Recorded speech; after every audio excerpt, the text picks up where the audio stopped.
Hello friends. Did you know that nearly 80% of those who watch my videos aren't subscribed? If you enjoy the content, I'd truly appreciate it if you hit that subscribe button. It helps a lot. Also, don't forget to leave a like and share your thoughts in the comments. Your interaction not only supports the channel's growth, but also helps these stories reach more people. Thank you all for being here. By the way, where are you watching from? Let me know in the comments.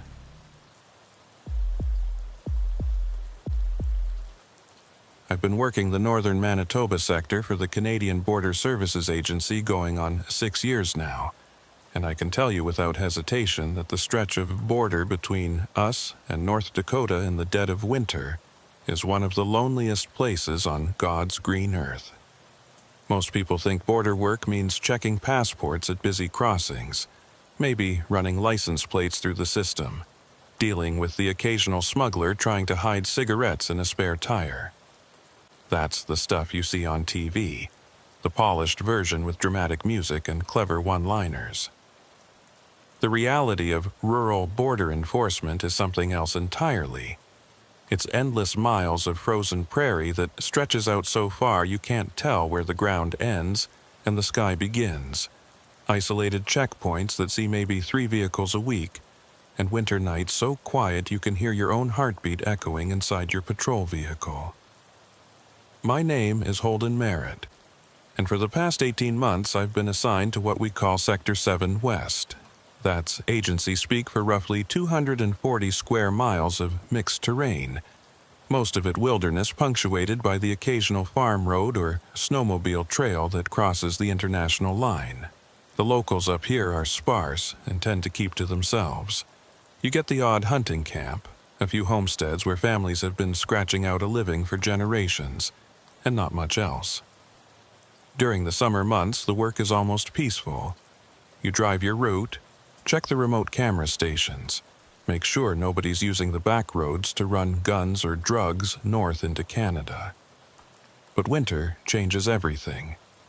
Winter turns the prairie into something that feels less like part of the civilized world and more like the surface of some distant, frozen planet, where human beings were never really meant to survive for long.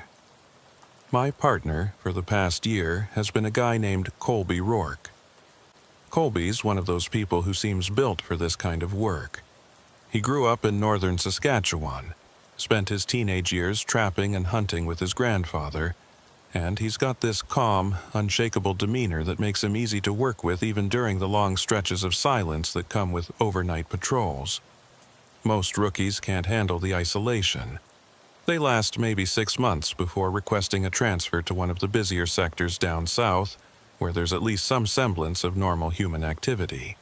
But Colby's different. He actually prefers it out here. Says the quiet helps him think. I used to feel the same way when I first got assigned to 7th West, back when the emptiness felt like freedom instead of something that pressed in on you from all sides. The incident I'm about to tell you about started on a Tuesday night in late January. I remember the date because it was exactly 1 week after my daughter's birthday, and I'd promised her I'd make it home for the weekend to take her ice skating. That promise got broken when dispatch called at the last minute and asked if I could cover a double shift. One of the other guys had called in sick, and they were short-staffed. I should have said no, should have told them to find someone else. But that's not how it works when you're trying to build a career with the agency. You say yes, you take the extra hours, and you hope it pays off when promotion time rolls around. So I kissed my wife goodbye, told her to tell Emma I'd make it up to her, and I drove out to the sector station to meet Colby for what I thought would be just another routine overnight patrol. The temperature that night had dropped to minus 28 Celsius, and the wind was coming in from the northwest at about 40 kilometers per hour. That put the wind chill somewhere around minus 40, cold enough that exposed skin would start getting frostbite in under 10 minutes. We did our usual equipment check before heading out. Flashlights, flares, first aid kit, satellite phone in case the radio failed, thermal blankets, emergency rations. The patrol vehicle was a white Ford Explorer with all-wheel drive and a light bar on top. It wasn't glamorous, but it was reliable, and out here, reliable was worth more than comfortable. Colby drove the first leg while I reviewed the patrol route on the laptop mounted between our seats. We were responsible for checking 6 remote camera stations spread out along a 70-mile stretch of the border, plus doing random spot checks on any of the old logging roads that crossed from the U.S. side into Canada. The first 2 hours passed without incident. We checked in with the dispatch right on schedule, reported our positions, confirmed that all the camera stations were operational. The roads were clear except for a light dusting of snow that had fallen earlier in the day, and traffic was non-existent. We saw one set of vehicle tracks heading south toward the U.S. side, probably somebody from one of the hunting camps heading home after a long weekend. Colby radioed it in, and dispatch confirmed they'd logged a southbound crossing at the nearest official checkpoint about an hour earlier. Everything matched up. Everything made sense. That's how it always is in this job, right up until the moment it isn't. Around 11:30, we stopped at Camera Station 4 to download the footage from the previous 48 hours.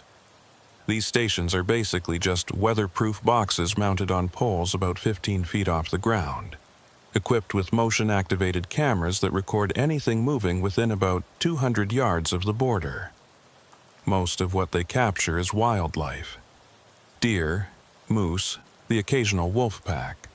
Sometimes you get vehicle traffic, and once in a while you catch someone trying to cross illegally on foot, though that's rare in winter because nobody in their right mind would try to hike through this terrain in these temperatures.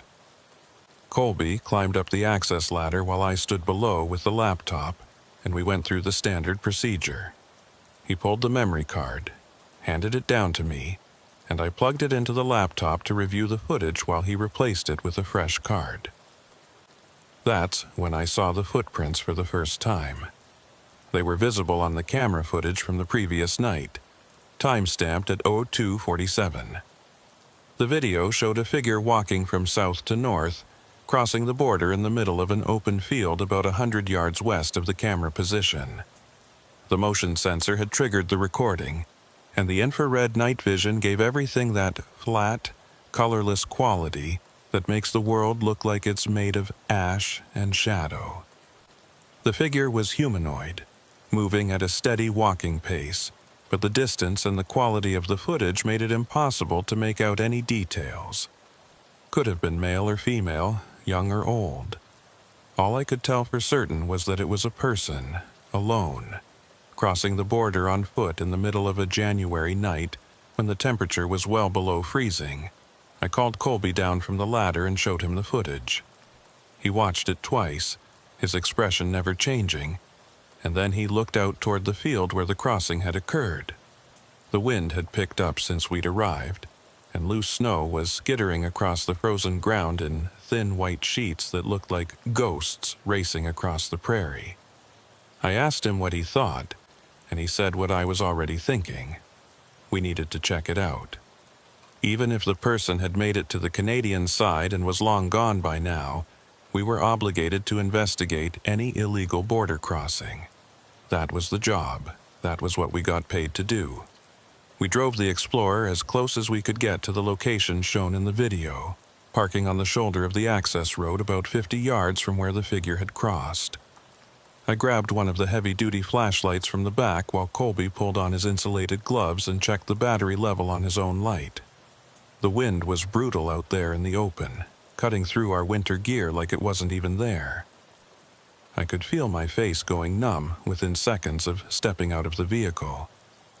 We moved toward the crossing point, our flashlight beams cutting through the darkness and illuminating the snow-covered ground ahead of us.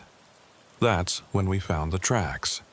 They were boot prints, clear as day, pressed into a thin layer of snow that had fallen over older, harder-packed snow beneath. The tracks ran in a straight line from south to north, exactly matching the path the figure had taken on the camera footage. But here's the thing that didn't make sense. There was only one set of prints. The person had walked north, crossing the border and continuing on into Canadian territory. But there were no return tracks, no prints heading back south. Just that single line of footprints that appeared out of nowhere on the U.S. side and disappeared into the darkness on the Canadian side. Colby knelt down beside the tracks and examined them more closely. The prints were relatively fresh, probably no more than 24 hours old based on how well defined the tread pattern still was. He pointed out that the snow depth in each print was consistent, suggesting the person had been walking at a steady pace, not running or stumbling. The stride length was normal, maybe slightly long, indicating someone with relatively long legs or someone taking deliberate measured steps. Nothing about the tracks themselves seemed unusual, except for the fact that they only went in one direction. I asked the obvious question: where did they come from? The tracks started about 10 yards inside U.S. territory, but there was no indication of where the person had been before that point. The snow beyond the starting point was undisturbed, smooth, and even except for the patterns made by the wind. It was as if the person had simply materialized in the middle of that field and started walking north. Colby suggested that maybe the wind had covered the earlier tracks, but I wasn't buying it. The wind was strong, sure, but it would have affected all the tracks equally. If it was strong enough to erase the approach tracks, it should have at least partially filled in the tracks we were looking at now. But these prints were clear, sharp, and completely isolated. We followed the tracks north, walking slowly and keeping our flashlights trained on the snow ahead of us. The prints continued in that same straight line for about 200 yards, passing through the field and entering a stretch of scrub brush and scattered pine trees. The spacing never varied. The depth never changed. It was almost mechanical in its consistency, like watching a machine's output rather than evidence of human movement. And still, there were no return tracks, no deviation from the path, no sign that the person had stopped, looked around, or altered their course in any way. About 300 yards from where we'd started, the tracks simply ended. One moment they were there, clear boot prints in the snow, and then nothing. The final print was just as well defined as all the others, but beyond it, the snow was completely undisturbed. No scuff marks, no indication that the person had jumped or changed direction. The tracks just stopped, as if whoever had been making them had simply ceased to exist at that exact spot. Colby and I stood there for a long moment, shining our flashlights in every direction, looking for some logical explanation. There wasn't one. I radioed dispatch and reported what we'd found. The voice that came back was Mara Ellington, the night dispatcher who'd been working the sector desk for the past 3 years. Mara's is one of those people who never sounds rattled, never sounds concerned, just maintains this steady professional tone no matter what you're telling her. I gave her the details. Single set of footprints, no point of origin, no destination, no evidence of the person who made them. There was a pause on the other end, longer than usual, and then Mara asked if we'd check the thermal camera. Every patrol vehicle in our sector is equipped with a roof-mounted thermal imaging camera that can detect heat signatures up to about 400 yards away in good conditions. I told Colby to activate it while I kept Mara on the line. The thermal camera has a small display screen mounted on the dashboard, and when Colby brought it online, we could see the immediate area rendered in shades of blue and purple, with warmer objects showing up as yellow, orange, or red. Our own body heat registered as bright red-orange silhouettes. The patrol vehicle behind us showed up as a warm yellow mass, but the surrounding landscape was almost uniformly cold, various shades of deep blue indicating frozen ground, snow, and vegetation. Colby panned the camera slowly across the area where the tracks had ended, then expanded the field of view to cover the surrounding terrain. Nothing. No heat signatures that would indicate a person, animal, or anything else that might explain what we were seeing. I reported this to Mara, and she asked us to wait while she checked something on her end. While we waited, Colby and I walked a wider perimeter around the endpoint of the tracks, looking for anything we might have missed. I was hoping to find a logical explanation. Maybe the person had backtracked by walking in their own footprints, which would explain why there were no return tracks. But that didn't account for how the tracks ended so abruptly, or where they had originally come from.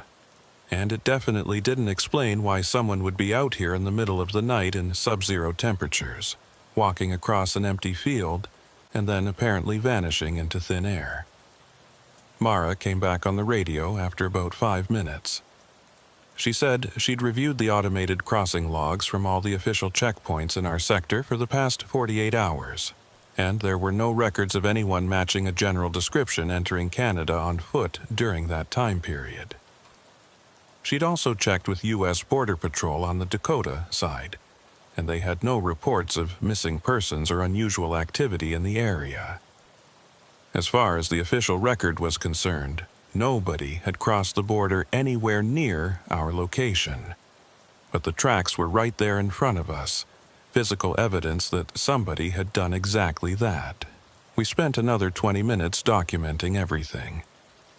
I took probably 50 photographs of the tracks from various angles, making sure to include reference markers to show the scale and spacing. Colby used the handheld GPS to mark the exact coordinates of where the tracks started and ended. We collected snow samples from several of the prints, sealing them in evidence bags on the off chance that lab analysis might reveal something useful.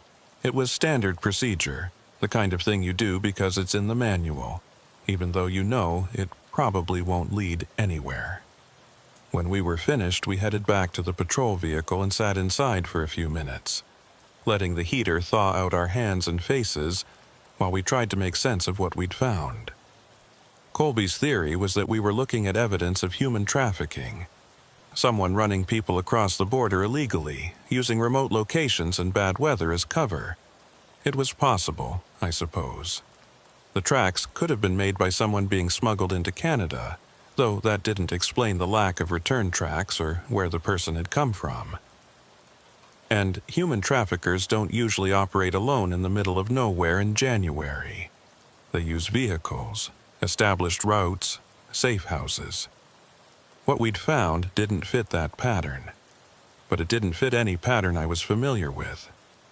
I was about to suggest we head back to the station and file a full report when the radio crackled to life again.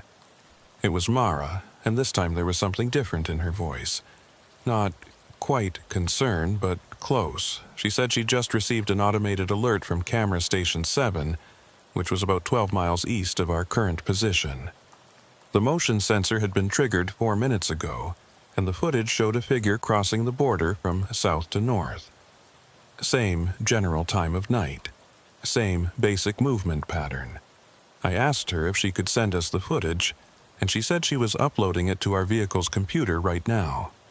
When the file came through and I opened it, I felt something cold and heavy settle into my stomach. The footage showed exactly what Mara had described.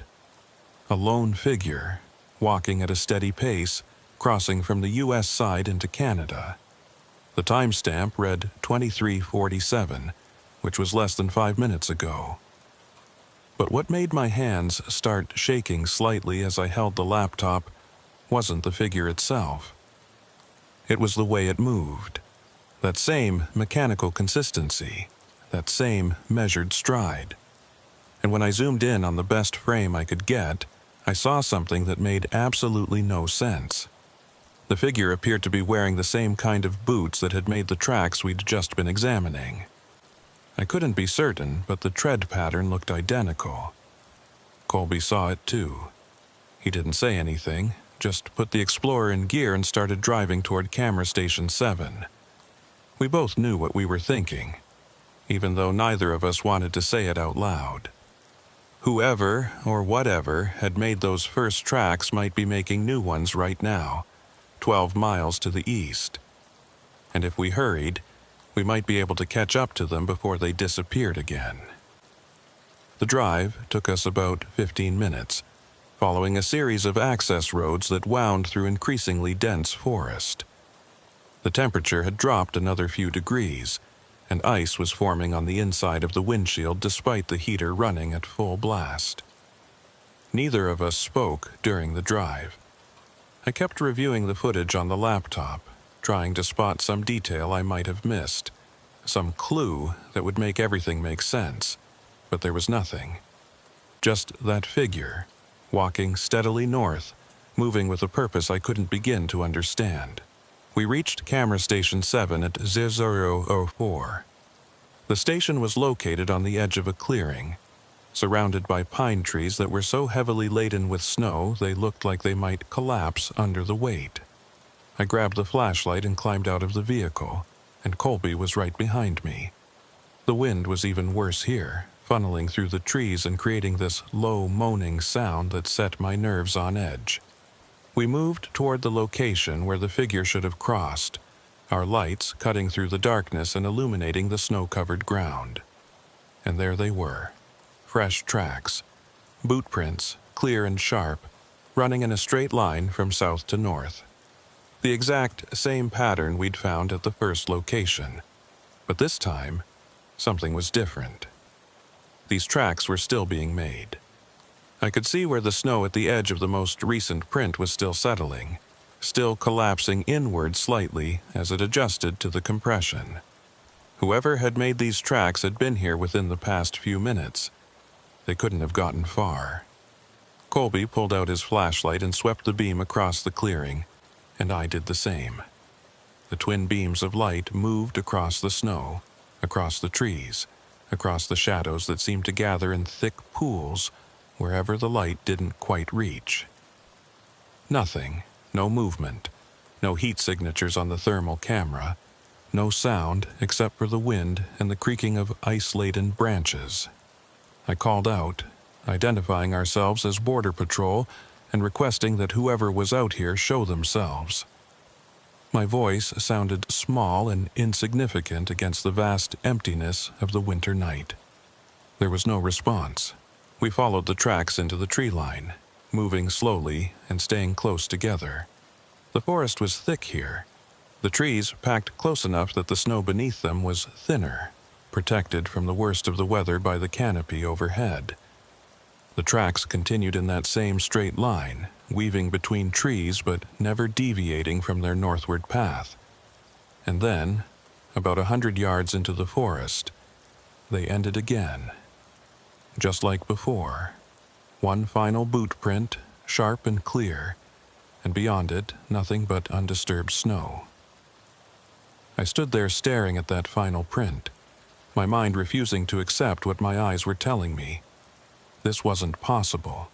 People don't just vanish. They leave traces, evidence, some indication of where they went. But there was nothing. I checked the thermal camera again, expanding the range to maximum, and Colby climbed up on a fallen log to get a better vantage point. The forest was empty. We were alone out here. That's when I heard it. A sound coming from somewhere to the north, barely audible over the wind. It sounded like a voice, distant and distorted, speaking words I couldn't quite make out. I grabbed Colby's arm and pointed in the direction of the sound, and we both stood perfectly still, listening.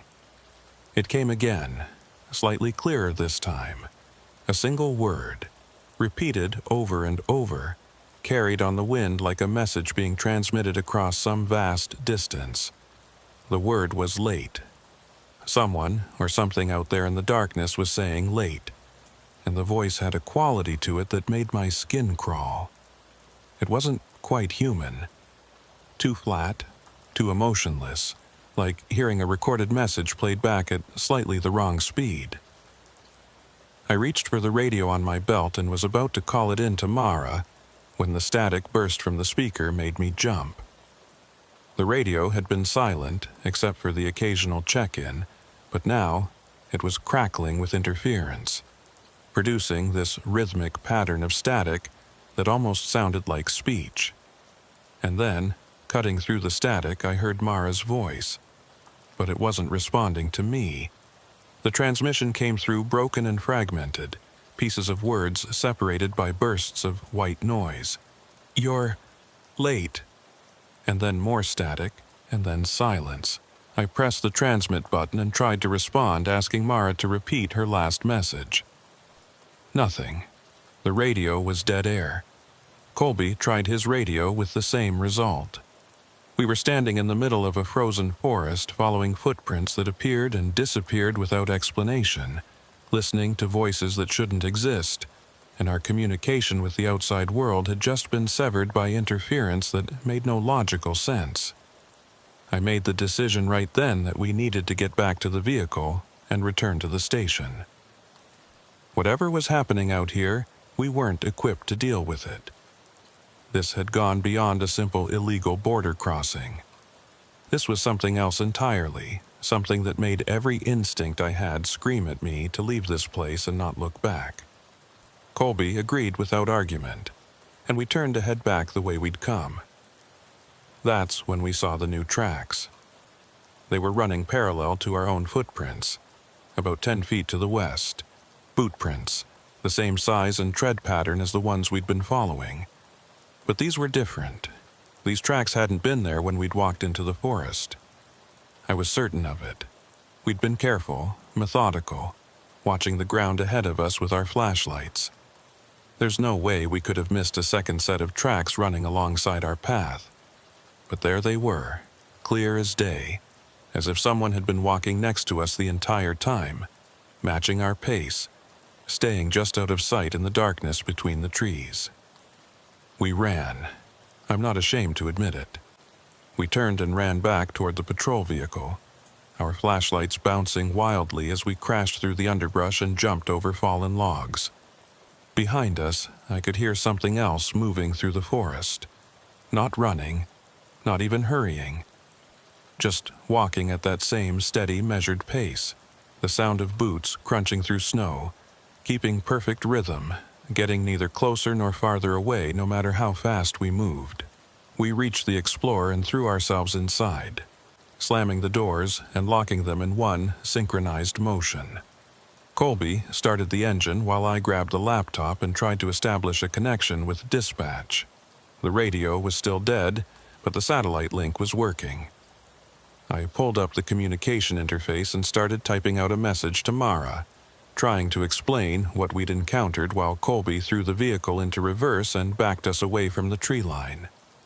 As we pulled away from Camera Station 7, I looked back toward the forest. There, standing at the edge of the clearing where the trees met the open snow, I saw a figure. It was too dark and too far away to make out any details, but I could see the basic shape. Humanoid, standing perfectly still, watching us leave. The figure didn't move, didn't wave, didn't do anything except stand there like a marker placed at the boundary between the world I understood and something else entirely. The message to Mara finally went through, and about 30 seconds later I got a response. She said she'd received our transmission and was logging our report, but she wanted us to know something. Camera Station 7's footage from the past hour had been automatically uploaded to the central server, and she'd reviewed it while waiting for our message. The footage showed us arriving at the station, exiting the vehicle, and following the tracks into the forest. But it didn't show anyone else. No figure crossing the border. No mysterious presence in the woods.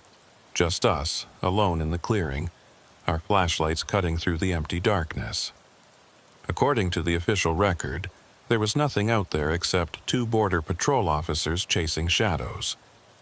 We drove back to the sector station in silence, arriving just after 2 in the morning. I spent the next 3 hours writing up a detailed report of everything we'd witnessed, and Colby did the same. We turned over all the photographs, GPS coordinates, and audio recordings from our radios. The snow samples we'd collected were sent to the lab for analysis. Everything was logged, filed, and submitted through proper channels, and then we were told to go home, get some rest, and report back for our next scheduled shift in 48 hours. I tried to sleep when I got home, but every time I closed my eyes, I saw those tracks, that impossible pattern of footprints that appeared and disappeared without explanation. I saw the figure standing at the edge of the forest, watching us drive away. And I heard that voice carried on the wind, repeating that single word over and over. Late. You're late. I didn't know what it meant. I didn't know who or what had been out there in the frozen wilderness. But I knew with absolute certainty that whatever I'd encountered that night, it wasn't finished with me. This was just the beginning. And I was right. The 48 hours I spent at home after that first night felt longer than any week I'd ever lived through. I went through the motions of normal life, playing with Emma, having dinner with my wife Sarah, watching television in the evening like nothing had changed. But everything had changed.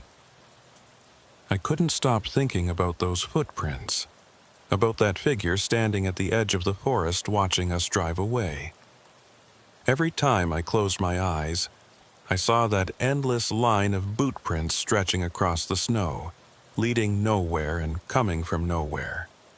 Sarah noticed something was wrong. She always did. On the second evening, after Emma had gone to bed, she asked me directly if something had happened during my shift. I wanted to tell her. I wanted to explain what Colby and I had seen, to share the weight of it with someone who might help me make sense of it. But how do you explain something like that without sounding like you've lost your mind? So I told her it had been a long shift, that we'd dealt with some unusual circumstances, and that I was still processing it. She didn't push, just reminded me that I could talk to her about anything. I said I knew that, and I meant it. But this wasn't something I could talk about. Not yet. Maybe not ever. Colby called me on the morning of our next scheduled shift. He asked if I'd heard anything from the agency about our report, and I told him I hadn't. No calls, no emails, nothing. He said it was the same for him. We both knew what that probably meant. Our report had been filed, logged into the system, and quietly set aside as unexplained but not urgent. Border Patrol deals with a lot of strange situations, especially in remote sectors like ours. Most of the time, when something doesn't fit into a neat category, it gets categorized as inconclusive and forgotten. I asked Colby if he was planning to request a different assignment, maybe transfer to a different sector. There was a long pause on the other end of the line, and then he said no. He was going back out there. Whatever we'd encountered, he wanted to understand it, and he wanted to know if I felt the same way. I should have said no. Every rational part of my brain was screaming at me to request a transfer, to get as far away from Sector 7 West as possible. But there was another part of me, something deeper and harder to explain, that needed to know what was out there in those frozen woods. I told Colby I'd see him at the station that evening, and when I hung up the phone, I felt both relieved and terrified in equal measure. We met at the sector station just before sunset. The temperature had dropped even further, down to minus 32 Celsius, and the forecast was calling for light snow throughout the night. Colby looked like he'd slept about as well as I had, which is to say not at all. He had dark circles under his eyes, and when he shook my hand, his grip was tighter than usual, like he was trying to reassure himself that I was really there. We did our equipment check in silence, both of us going through the familiar routine because it was easier than talking about what we were both thinking. Mara was on dispatch again.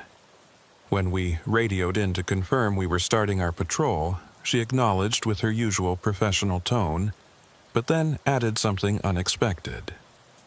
She said that if we encountered anything unusual, we should report it immediately and wait for backup before investigating. That was not standard protocol. Normally, Border Patrol officers are expected to assess situations and use their own judgment. Being told to wait for backup suggested that someone higher up the chain had reviewed our report and taken it seriously enough to issue new instructions. I acknowledged and signed off, and Colby and I exchanged a look. Whatever we'd stumbled into 2 nights ago, the agency was treating it as a potential threat. Our route that night covered the same general area as before, but the patrol plan had us checking camera stations in a different order. We started with Station 3, which was about 8 miles west of where we'd encountered the first set of tracks. The drive out was uneventful, just miles of empty road cutting through frozen prairie. The sun had set completely by the time we reached the station, and the darkness out here is something you can't really understand unless you've experienced it. No streetlights, no houses, no light pollution from distant cities. Just an absolute black that swallows everything beyond the reach of your headlights. Camera Station 3 checked out normally. Colby downloaded the footage while I stood watch, and we reviewed it right there in the vehicle. The recordings showed the usual mix of wildlife activity. A small herd of deer passing through around dawn, a coyote investigating something near the border marker at dusk, nothing that raised any flags. We logged it, replaced the memory card, and moved on to Station 5. That's where things started getting strange again. The footage from Station 5 showed something unusual at 0314 the previous night. A figure, humanoid in shape, crossing from south to north. Same basic movement pattern we'd seen before, walking at that steady, measured pace, never deviating from a straight line. The thermal signature was odd, though. Most warm-blooded creatures show up clearly on infrared, registering as bright spots against the cold background. This figure showed up, but the heat signature was faint, barely distinguishable from the ambient temperature. It was like looking at someone who was only slightly warmer than the frozen ground around them. I felt my stomach tighten as I watched the footage. Colby replayed it 3 times, zooming in as much as the resolution would allow, trying to spot some detail that might explain what we were seeing. The figure appeared to be wearing winter clothing, some kind of coat or jacket, but the features were impossible to make out. No face visible, no identifying characteristics. Just that vague humanoid shape moving through the darkness at a pace that seemed neither hurried nor casual, but something else entirely. Something mechanical. I radioed Mara and reported what we'd found. She confirmed she was receiving the uploaded footage on her end, and after a pause she said that the figure appeared to match the general description from our previous report. She asked if we wanted to investigate the crossing location, and I looked at Colby. He nodded. We both knew we had to. Running away from this wasn't going to make it stop, and besides, we'd signed up for this job specifically because we weren't the type to run from things we didn't understand. We drove to the approximate location where the crossing had occurred and parked the Explorer on the shoulder. The area was similar to where we'd found the first tracks. Open prairie transitioning into scattered forest, the border marked by a series of posts that were barely visible under their coating of ice and snow.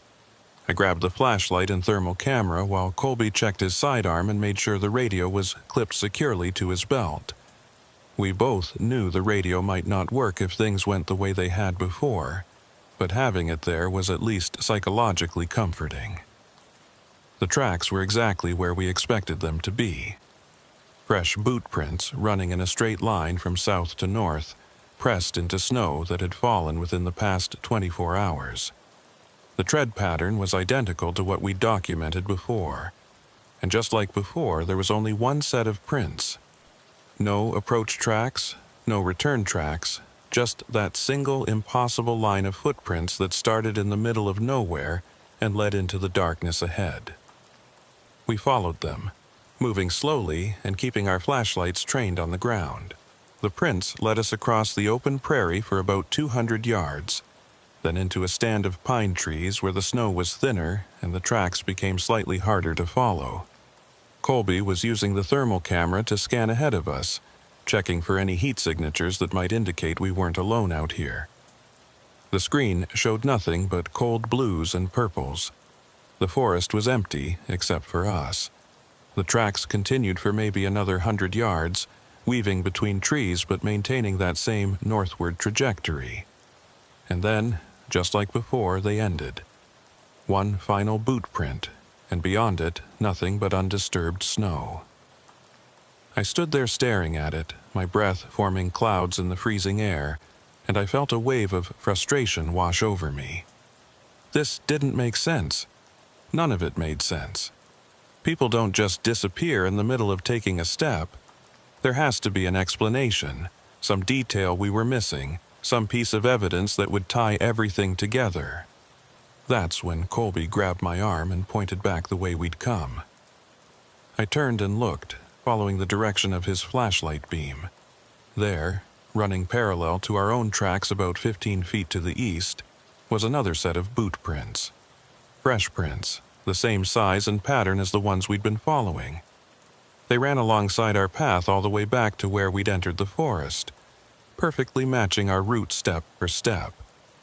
But I knew those prints hadn't been there when we'd walked in. I was absolutely certain of it. We'd been careful, methodical, watching the ground constantly. There's no way we could have missed a second set of tracks running right next to our own. I felt the hairs on the back of my neck stand up. Someone, or something, had followed us into the forest, walking beside us the entire time, and we hadn't heard a sound. No footsteps, no breathing, no snap of branches or crunch of snow. Just perfect silence, and now these tracks as evidence that we'd been accompanied the whole way. Colby's voice was tight when he spoke. He said we needed to leave, right now. I didn't argue. We turned and headed back toward the Explorer, moving faster than we had on the way in, our flashlights sweeping constantly across the trees around us. Behind us, I could hear it again. That sound of footsteps keeping pace with us, never getting closer, never falling behind. Just maintaining that same steady rhythm, like a metronome ticking away in the darkness. We made it back to the vehicle without incident, threw ourselves inside, and locked the doors. My hands were shaking as I reached for the laptop to send a message to Mara. The radio was dead again, filled with static that rose and fell in waves that almost sounded like breathing. Colby started the engine and we pulled away from the location, heading back toward the main access road. That's when I saw them in the side mirror. Footprints appearing in the snow behind us, keeping pace with the vehicle as we drove. Fresh tracks materializing out of nothing, one after another, walking in a straight line parallel to the road. The spacing was perfect, the rhythm constant, and they continued to appear for maybe 30 seconds before finally stopping. When I looked back through the rear window, I could see the line of prints stretching back into the darkness, marking the path of something that had followed us out of the forest. The message to Mara went through, and her response came back almost immediately. She said she'd been trying to reach us on the radio for the past 10 minutes, ever since we'd entered the forest. She asked if we were okay, and I typed back that we were heading to Checkpoint Alpha, one of the few permanent structures in our sector. It was a small building, basically just a heated shelter with communications equipment and emergency supplies, but it had solid walls and doors that locked. Right now, that seemed like the safest place to be. We reached Checkpoint Alpha 20 minutes later. The building was dark when we pulled up, which was normal since it wasn't regularly staffed. Colby used his key to unlock the door while I grabbed our gear from the Explorer. Inside, the checkpoint was exactly as it should be. 2 desks with computer terminals, a small kitchenette, a bathroom, and a back room with a couple of cots for overnight stays. Everything was clean, organized, and completely ordinary. But after what we'd just experienced, ordinary felt surreal. I set up the laptop and established a satellite link with dispatch while Colby made coffee. We needed to file a supplementary report, document what we'd found, and figure out our next move. As I was typing up the details, Mara's voice came through on the computer's speaker system. The audio link was clearer than the radio, with minimal static, and hearing her calm professional tone helped ground me a little.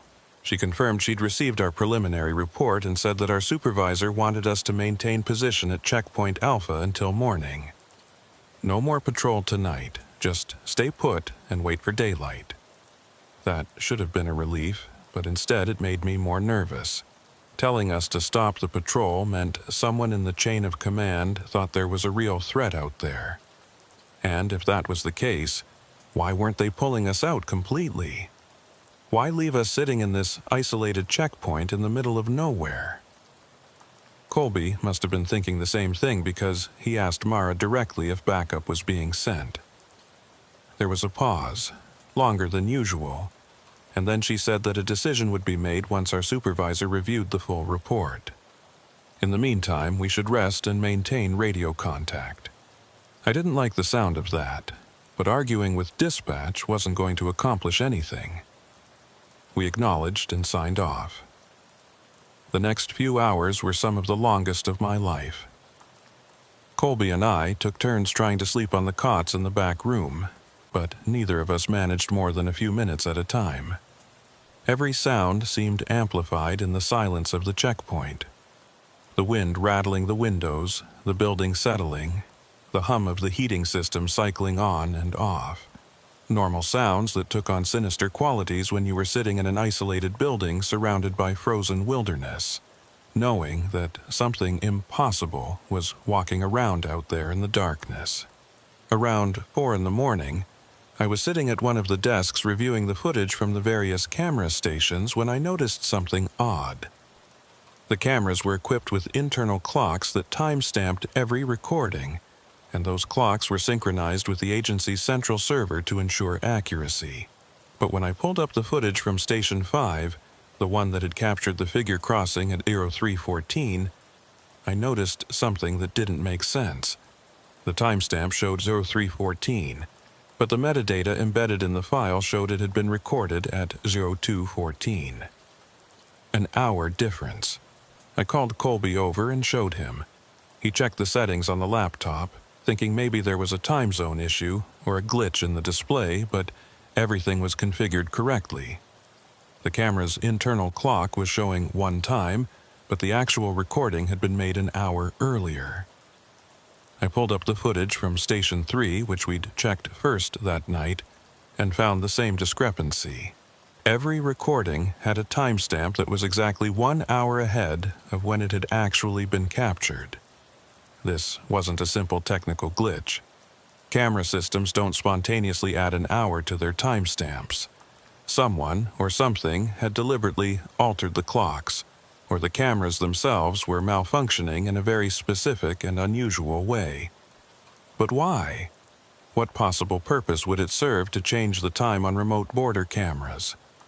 I was about to message Mara about this when the checkpoint's exterior motion sensors triggered. We had floodlights mounted on the corners of the building that would activate automatically if anything larger than a small animal moved within about 50 feet of the structure. The lights came on, flooding the area around the checkpoint with harsh white illumination, and Colby immediately moved to one of the windows to see what had triggered them. I joined him at the window, and for a moment we just stood there staring out at the snow-covered ground surrounding the checkpoint.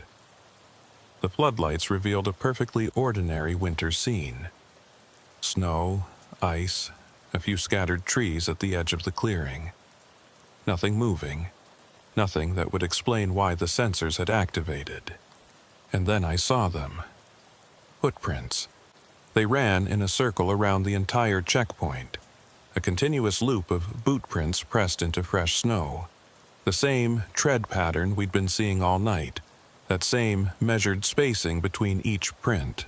But these tracks formed a perfect circle, about 40 feet in diameter, with the checkpoint building at the exact center. And there was still only one set of prints. No indication of where they started or ended. Just a complete, unbroken circle, as if someone had walked around the building in a perfect geometric pattern without ever deviating from their path. Colby's breathing had gone shallow and rapid. I could hear him muttering something under his breath, words I couldn't quite make out. And when I looked at him, I saw fear in his eyes that mirrored my own. We were being circled, marked, observed by something that was showing us it knew exactly where we were. The footprints were a message, though I didn't understand what it was trying to tell us. The floodlights stayed on for their programmed duration of 5 minutes, and during that entire time we watched those footprints, waiting for them to change, for something to move, for any indication of what had made them. Nothing happened. The snow lay still and undisturbed except for those tracks, and then the lights clicked off, plunging everything back into darkness, and I felt a spike of pure panic that made my heart race. I grabbed my flashlight and went to the door, needing to see those tracks more closely, needing some kind of confirmation that they were real. Colby tried to stop me, saying it wasn't safe, but I was already unlocking the door and stepping outside. The cold hit me like a physical force, but I barely noticed it. I moved toward the nearest section of the circular track and knelt down beside it, shining my light directly into one of the boot prints. The detail was perfect. I could see the individual treads, the slight compression patterns where weight had been distributed unevenly, even a small pebble that had been pressed into the snow by the boot's passage. These were real prints made by a real physical object. Not some trick of light or shadow, not a hallucination brought on by stress and fear. Someone had walked in this circle around our checkpoint, and they'd done it recently enough that the snow inside each print was still sharp and well-defined. I heard Colby calling my name from the doorway, and when I looked back at him I saw he was pointing at something behind me. I turned and followed his gaze, and my blood went cold.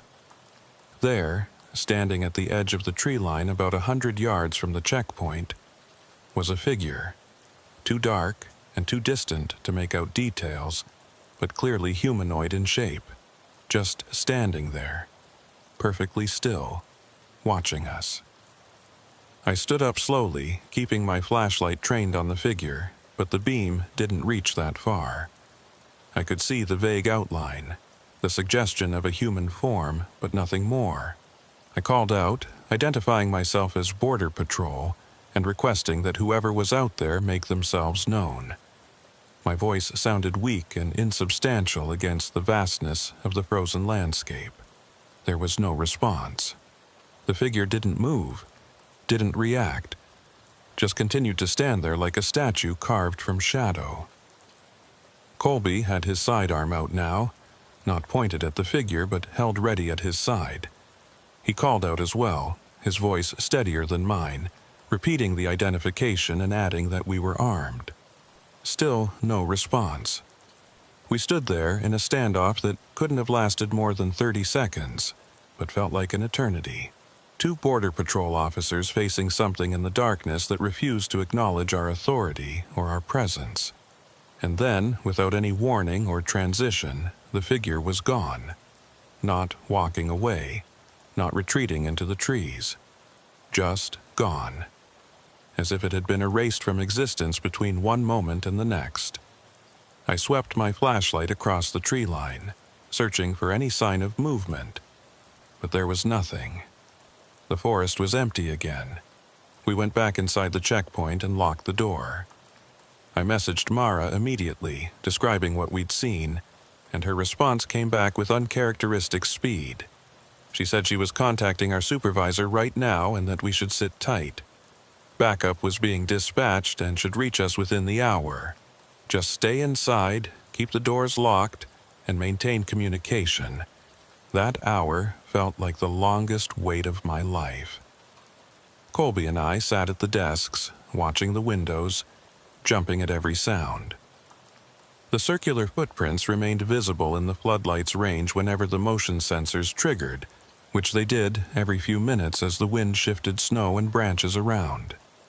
Each time the lights came on, I half expected to see that figure standing closer to the building, but it never reappeared. Just those prints, that perfect circle, marking us like prey. Backup arrived at 0547 in the form of 2 patrol vehicles carrying 4 officers. They'd driven up from the main sector station, and when they arrived, they did a perimeter check of the checkpoint before coming inside. They found the circular tracks, photographed and measured them, but by the time they'd finished, the wind had started to fill them in. Within another hour, they'd be completely gone, erased by the natural movement of snow and ice. The senior officer, a guy named Morrison who'd been with the agency for almost 20 years, took our statements and reviewed our reports. He was professional about it, didn't dismiss what we'd seen or suggest we were imagining things, but I could tell he didn't fully understand the significance of what was happening. How could he? Unless you'd experienced it directly, unless you'd followed those impossible tracks and felt the presence of something walking beside you in the darkness. There was no way to truly grasp what we were dealing with. Morrison said they'd be increasing patrols in Sector 7 West and installing additional cameras at strategic locations. He told us we were being temporarily reassigned to administrative duties while the agency investigated the situation further. It was standard protocol when officers encountered potential threats that weren't fully understood. I should have been relieved, but instead I felt frustrated. Being pulled from patrol meant we wouldn't be able to investigate this ourselves, wouldn't be able to find answers to the questions that were eating away at me. As the sun came up and the darkness retreated, the events of the night started to feel less immediate, less threatening. In the gray morning light, with other officers around us, it was almost possible to convince yourself that things weren't as strange as they'd seemed. Almost. But then I'd remember those footprints circling the checkpoint, that figure standing at the tree line, and I knew this was far from over. We drove back to the main station in convoy with the other vehicles. Colby didn't speak during the entire trip, just stared out the window at the frozen landscape passing by. I wanted to say something, to acknowledge what we'd been through, but I couldn't find the words. What do you say when you've encountered something that shouldn't exist? How do you process the fact that the world is stranger and more dangerous than you'd ever imagined? When we arrived at the station, Morrison told us to go home and get some rest. We'd be contacted within 48 hours with further instructions. I handed over all our equipment, filled out the necessary paperwork, and headed to my truck. The morning was clear and cold, the kind of winter day that looks peaceful and beautiful if you don't think too hard about what might be lurking in all that pristine whiteness. I was almost to my truck when I noticed something on the windshield. At first I thought it was just ice or frost, but as I got closer I realized it was a boot print. Someone had stepped on the hood of my truck and left a single perfect print on the windshield. The same tread pattern. The same impossible presence. I looked around the parking lot, but it was empty except for the official vehicles. Nobody in sight who could have done this. And even if someone had been here, why would they climb onto my truck and step on the windshield? It didn't make sense. None of this made sense. I got in the truck and drove home, but I couldn't shake the feeling that I was being followed. Every time I checked the rearview mirror, I expected to see footprints appearing in the snow behind me, keeping pace with my vehicle like they had before. But the road remained empty, the morning remained quiet, and I made it home without incident. Sarah was in the kitchen when I walked in, making breakfast for Emma before school. She took one look at my face and asked what had happened. I wanted to tell her everything, to share the burden of what I'd seen, but the words wouldn't come. How do you explain that you're being stalked by something that leaves footprints but can't be seen? How do you tell your wife that you're scared of shadows and snow and the darkness that waits at the edge of the world? I told her I'd had a rough night and needed to sleep. She said, okay, that she'd keep Emma quiet so I could rest. I kissed them both, went upstairs to the bedroom, and lay down fully clothed. Sleep didn't come. Instead, I stared at the ceiling and listened to the sounds of my family moving through the house below me, living their normal lives while I tried to process the fact that normal didn't exist anymore. At some point I must have dozed off, because I woke to the sound of my phone ringing. It was afternoon, the sun already starting to set again. I grabbed the phone and saw Colby's name on the screen. I answered, and before I could say anything, he spoke. His voice was tight, barely controlled. He said he needed to show me something he'd found in the patrol vehicle after we'd gotten back to the station. Could I meet him at the checkpoint where we'd stopped that morning? I should have said no. I should have told him to take whatever he'd found to Morrison or to someone higher up the chain. But the tone in his voice told me this was something he couldn't or wouldn't share with anyone else. This was between us, between two people who'd seen something impossible and needed to understand it before it drove them crazy. I told him I'd be there in 45 minutes. I told Sarah I had to go back to the station for a debriefing, which wasn't entirely a lie. She looked concerned, but didn't press me for details. Just reminded me to drive carefully because the roads were getting icy. I kissed Emma on the forehead, promised I'd be back in a few hours, and headed out into the gathering darkness. The sun was already below the horizon, painting the western sky in shades of deep purple and orange that looked almost unnatural against the endless white of the snow-covered landscape. The drive to Checkpoint Alpha took me through increasingly remote territory. The main highway gave way to county roads, which gave way to gravel access roads that were barely maintained during winter. My truck's headlights cut through the darkness, illuminating snowdrifts and ice-covered trees, and with each mile I traveled, I felt like I was moving farther away from the normal world and deeper into something else. Something that operated by different rules. Colby's patrol vehicle was already parked outside the checkpoint when I arrived.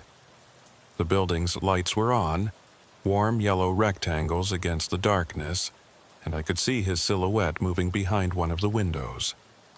I parked next to his vehicle and made my way to the door, my boots crunching through snow that had drifted against the building's foundation. The temperature had dropped again, and my breath formed thick clouds that hung in the still air for several seconds before dissipating. Colby let me in without saying a word. He looked worse than he had that morning. His eyes were bloodshot, his hair disheveled, and there was a nervous energy about him that immediately put me on edge. He'd never been the type to panic or lose his composure, but right now he looked like someone who was barely holding himself together. He locked the door behind me and led me to one of the desks where he'd set up his laptop and spread out a collection of photographs and printed documents. He started talking before I'd even taken my coat off. He said that after we'd gotten back to the station that morning, he'd gone through the patrol vehicle doing a standard post-shift inspection. That's when he'd found something in the back seat that hadn't been there when we'd started the patrol. A small notebook, the kind with a black cover and lined pages that you could buy at any drugstore. He'd assumed it belonged to one of the other officers, maybe something that had been left behind from a previous shift, so he'd opened it to see if there was a name inside. What he found instead were drawings, page after page of them, all done in black ink, all showing the same basic image. Boot prints. Dozens of different sketches showing footprints from various angles, with notations written in cramped handwriting alongside each drawing. Measurements, timestamps, coordinates, and dates. The dates went back almost 2 years, showing a pattern of sightings that stretched across multiple sectors of the border region. Colby showed me the notebook, and as I flipped through the pages, I felt a cold weight settling in my stomach. Whoever had compiled this had been tracking the footprints for a long time, documenting their appearances with obsessive detail. The handwriting was neat at first, organized and methodical, but as the pages progressed, it became increasingly erratic. Words were crossed out, margins filled with notes that didn't make complete sense, and some pages had sentences written over and over again like someone had been trying to work through a problem they couldn't solve.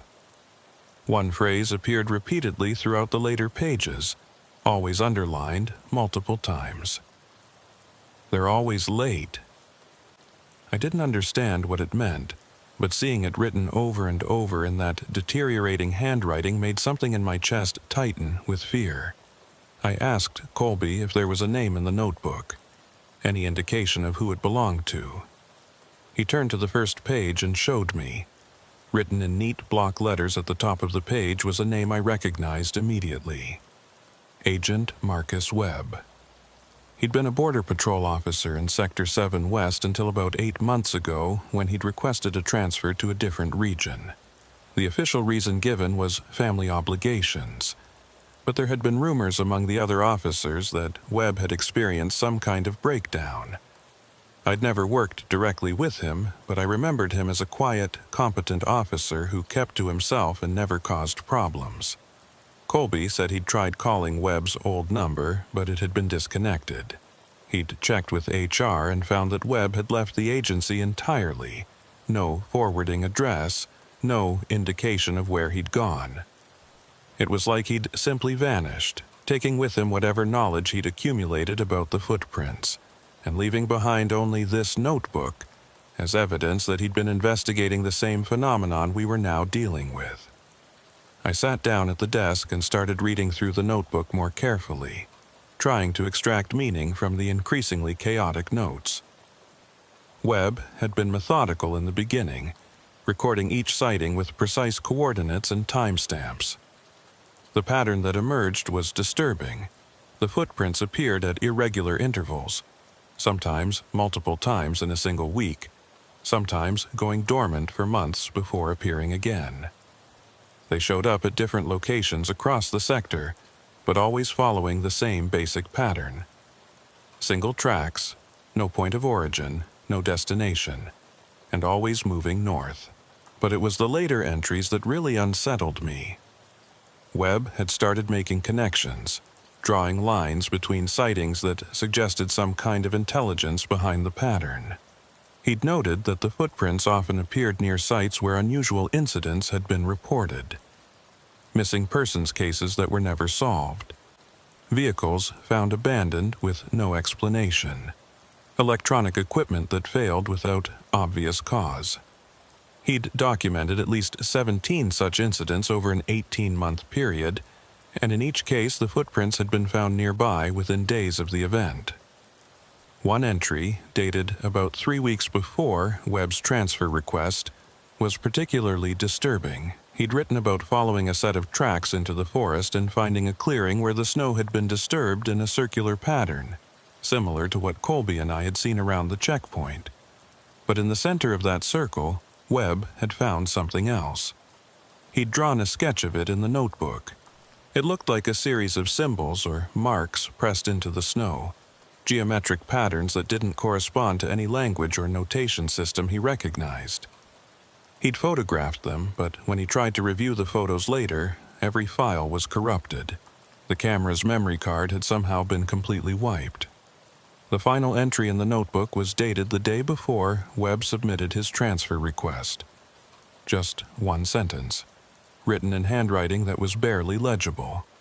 "I can't keep watching. It knows I'm watching. Have to leave before it's too late." I looked up at Colby and saw my own fear reflected in his eyes. We were dealing with something that had been active for years, something that had driven at least one experienced officer to abandon his career and disappear. And now we were involved. We'd seen the footprints, followed them, been marked by them. Whatever Webb had been running from, we were now in its sights. Colby said there was more. He pulled up a file on his laptop showing camera footage from the sector's automated monitoring system. He'd gone through the archives for the past 2 years, looking for any recordings that might show the footprints, and he'd found dozens of them. But here's what was strange. When he tried to download the files or make copies, they corrupted just like Webb's photographs had. The only way to view them was through the original server, and even then the footage had a quality to it that seemed wrong. The timestamps jumped around.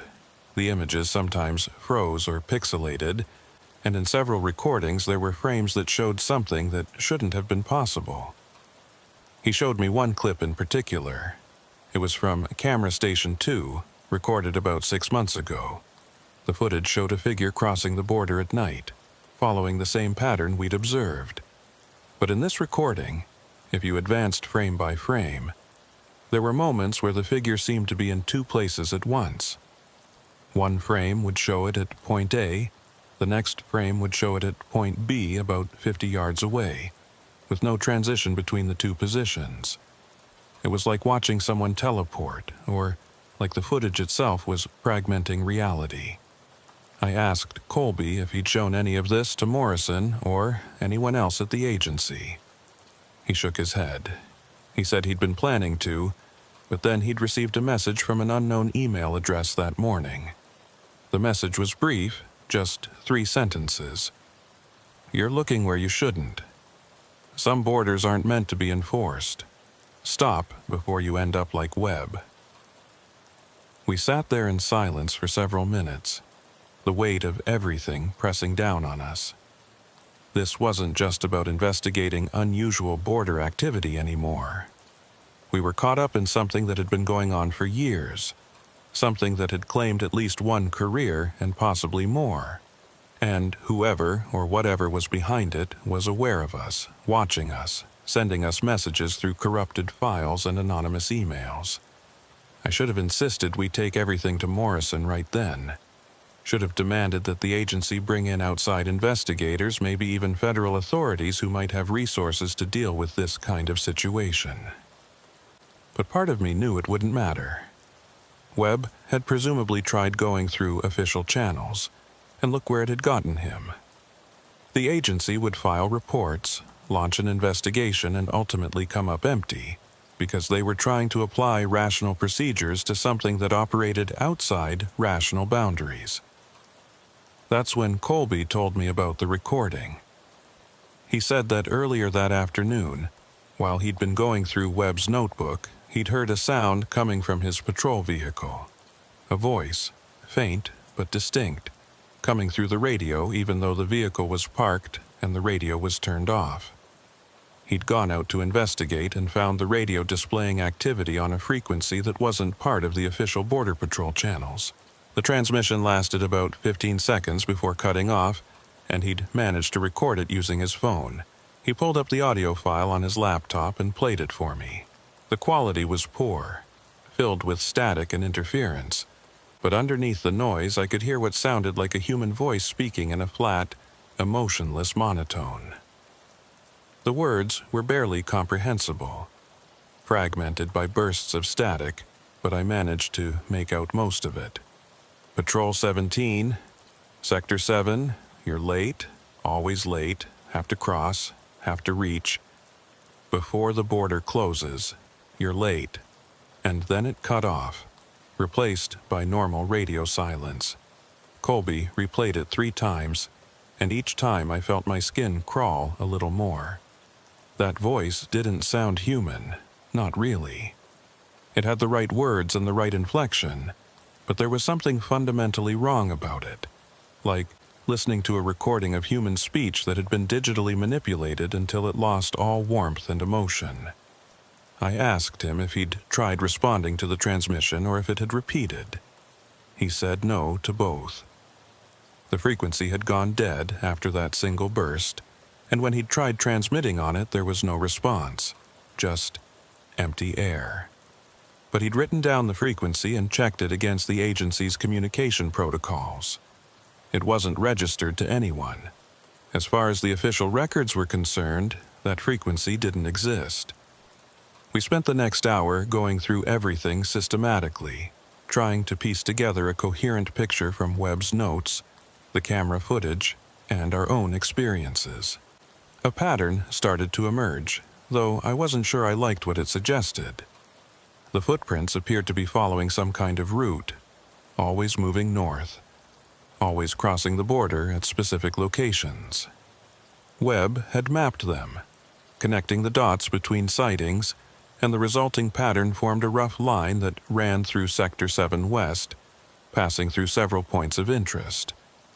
Old, abandoned homesteads, sites where vehicles had been found with their drivers missing, places where communication equipment consistently failed without explanation. and all of those points lay along a straight north-south line that, according to Webb's calculations, extended beyond our sector and into the remote wilderness areas farther north. He'd written a note in the margin of one page suggesting that the footprints might be part of a longer pattern, something that continued beyond the areas we could easily access or monitor. But he'd never been able to confirm it because the terrain became too difficult to navigate the farther north you went. I was about to suggest that we needed to contact someone with authority beyond the local agency, maybe reach out to federal investigators, or even academic researchers who might have encountered similar phenomena when the checkpoint's power went out. The lights died instantly, plunging us into complete darkness. The computers shut down mid-operation, and even the emergency backup systems failed to activate. We sat there in absolute blackness, listening to the sudden silence that came with the loss of all electrical hum and ambient noise. Colby found his flashlight and clicked it on. The beam cut through the darkness, illuminating swirling dust particles and our own shadows cast huge against the walls. I grabbed my own light and we moved to the windows, looking out at the checkpoint's exterior. The floodlights were dead, the motion sensors inactive. Everything within our line of sight was darkness broken only by the pale illumination of moonlight reflecting off snow. And then I saw them, footprints in the snow, clearly visible even in the dim light. But these weren't circling the checkpoint like before. These were approaching from multiple directions, converging on the building in straight lines that reminded me of spokes on a wheel. I counted at least 6 different tracks, all heading towards the checkpoint, all showing that same impossible tread pattern. Colby saw them too. His breathing had become rapid and shallow, and when he spoke, his voice was barely above a whisper. He said we needed to leave right now, before whatever was making those tracks reached the building. I wanted to argue, wanted to say we should stay inside where we had walls and locked doors, but some instinct deeper than rational thought was screaming at me that he was right. Being trapped inside this building when those tracks reached the door would be the worst possible position. We grabbed our gear and moved to the exit. I had my hand on the doorknob when the radio on Colby's belt suddenly activated, filling the silent checkpoint with a burst of static, and then, cutting through the noise, that same flat, emotionless voice we'd heard in the recording. "You're late, you're late, you're late." The words repeated over and over, each iteration slightly different in pitch and cadence, creating this disturbing harmony that seemed to come from multiple speakers at once, even though it was just the single radio. Colby tried to turn it off, but the controls didn't respond. The voice continued its mechanical chant, getting louder with each repetition, until it was almost deafening in the confined space. I yanked open the door and we ran outside, heading for our vehicles. The cold hit me like a wall, stealing my breath and making my eyes water instantly. Behind us, I could hear the radio still broadcasting that endless repetition, the words echoing out into the winter night. "You're late. You're late. You're late." We made it to the trucks and I was fumbling with my keys when I noticed something that made me freeze. The footprints we'd seen converging on the checkpoint had changed. They were no longer approaching from a distance. They were right here, surrounding our vehicles, forming tight circles around each truck like they'd been drawn by someone with a compass. And in the moonlight I could see that the tracks were fresh, the snow inside each print still settling, as if they'd been made within the past few seconds. But there was no one here, just us and the trucks and the empty night. Colby managed to get his vehicle unlocked and climbed inside. I did the same, my hands shaking so badly I could barely get the key into the ignition. The engine roared to life, and I threw the truck into reverse, backing away from the checkpoint as fast as I dared on the icy ground. Through the rearview mirror I could see Colby doing the same, his headlights swinging wildly as he maneuvered his patrol vehicle around. We drove in convoy back toward the main access road, putting distance between ourselves and the checkpoint as quickly as possible. I kept checking my mirrors, expecting to see something following us, but the road behind remained empty, just darkness and snow, and our own tire tracks marking our retreat. About 5 miles from the checkpoint, my truck's radio activated on its own. No static this time, just that voice, speaking clearly as if someone was sitting in the seat next to me. Patrol 17, Holden Merritt. You're late. You've always been late. Have to cross before the border closes. Have to reach the other side. I reached for the radio to turn it off, but before my hand touched the controls, the voice added something that made my blood freeze. Emma is 7 years old. Sarah makes pancakes on Sunday mornings. You promised to take Emma skating. You're always late for your promises. It knew my family's names. It knew details about my personal life that weren't in any file or database. How was that possible? How could something that left impossible footprints in the snow know about my daughter's age or what my wife cooked for breakfast? I grabbed my phone and called Colby. He answered immediately, his voice tight with panic. He said his radio was doing the same thing, speaking with that flat voice mentioning details about his life that shouldn't be known. His grandfather's name, the address of the house where he'd grown up, the name of his first dog, personal information that existed only in his memory. We were still about 20 minutes from the main station, driving through increasingly remote territory. I wanted to call Sarah to make sure she and Emma were okay, but I was terrified of what might happen if I tried. What if the voice answered instead? What if this thing, whatever it was, had somehow reached my family? That's when I saw the figure standing on the side of the road ahead. It was humanoid in shape, wearing what looked like winter clothing, standing perfectly still about 50 yards ahead of my truck. I slammed on the brakes, the truck sliding on the icy road before coming to a stop about 20 feet from the figure. Colby's patrol vehicle stopped behind me, his headlights creating a pool of illumination that showed the figure in harsh detail. It was a person, or it looked like a person. Dressed in dark winter gear, face obscured by a hood and scarf, standing on the shoulder of the road like someone waiting for a ride. But there was something wrong with the way it stood. Too still, too rigid, like a mannequin positioned by someone who didn't quite understand how human beings naturally carry themselves. I honked the horn. No response. The figure didn't move, didn't acknowledge us at all, just stood there facing the road, as if we didn't exist. Colby's voice came through on my phone, asking what I wanted to do. I told him I was going to try to go around it, that we needed to keep moving. He agreed, and I carefully steered the truck to the left, giving the figure a wide berth as I passed. As I drove by, I made the mistake of looking directly at it. The hood was pulled low over the face, and the scarf covered everything from the nose down. But in the brief moment that my headlights illuminated it, I saw what was visible of the face. The skin was gray, almost translucent, and the eyes were wrong. Not the color or shape, but the way they moved. They tracked my truck's passage with perfect mechanical precision, following the movement without any of the small adjustments and irregularities that come with human eye movement. It was like being watched by a camera, not a person.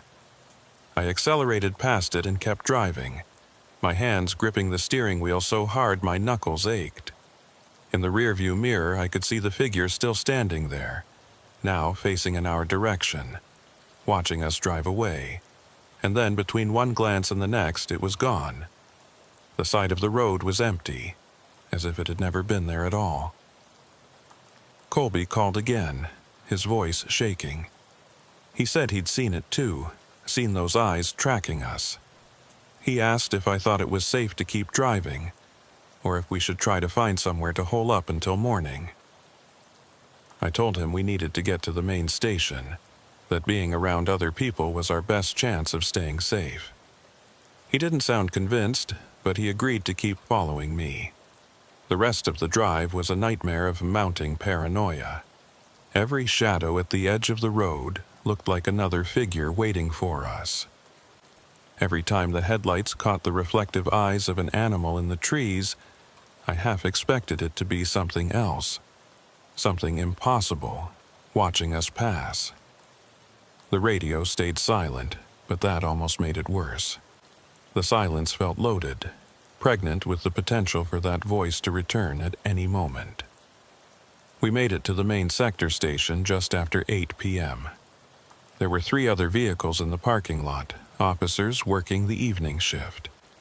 The building's lights were on, warm and welcoming against the darkness, and I felt some of the tension drain from my body as we pulled in and parked. Colby and I met at the entrance, and I could see he looked as shaken as I felt. We didn't say anything, just nodded to each other and went inside.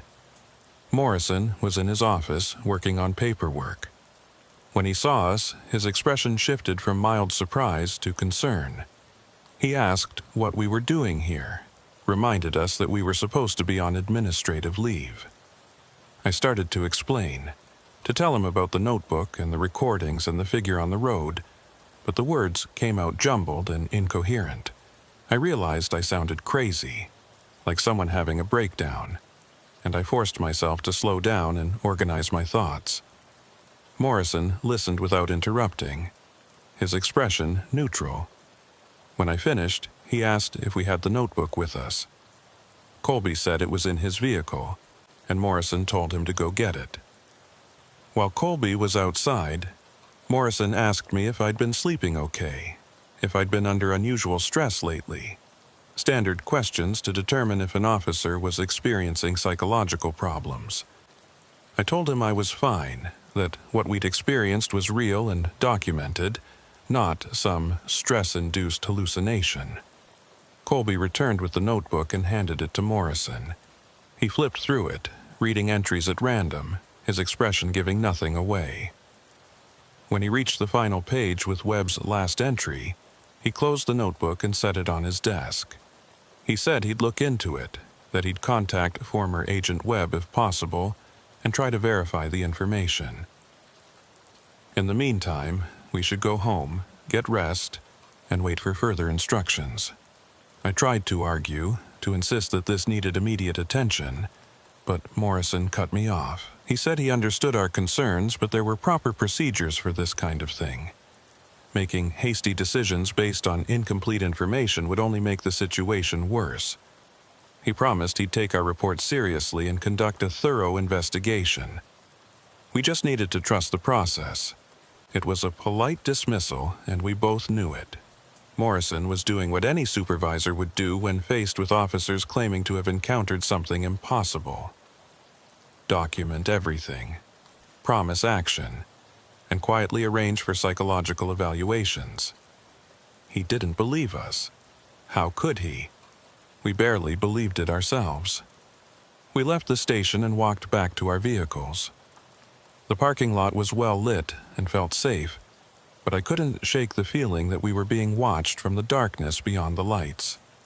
Colby said he was going to drive home and try to get some sleep, though we both knew that wasn't likely to happen.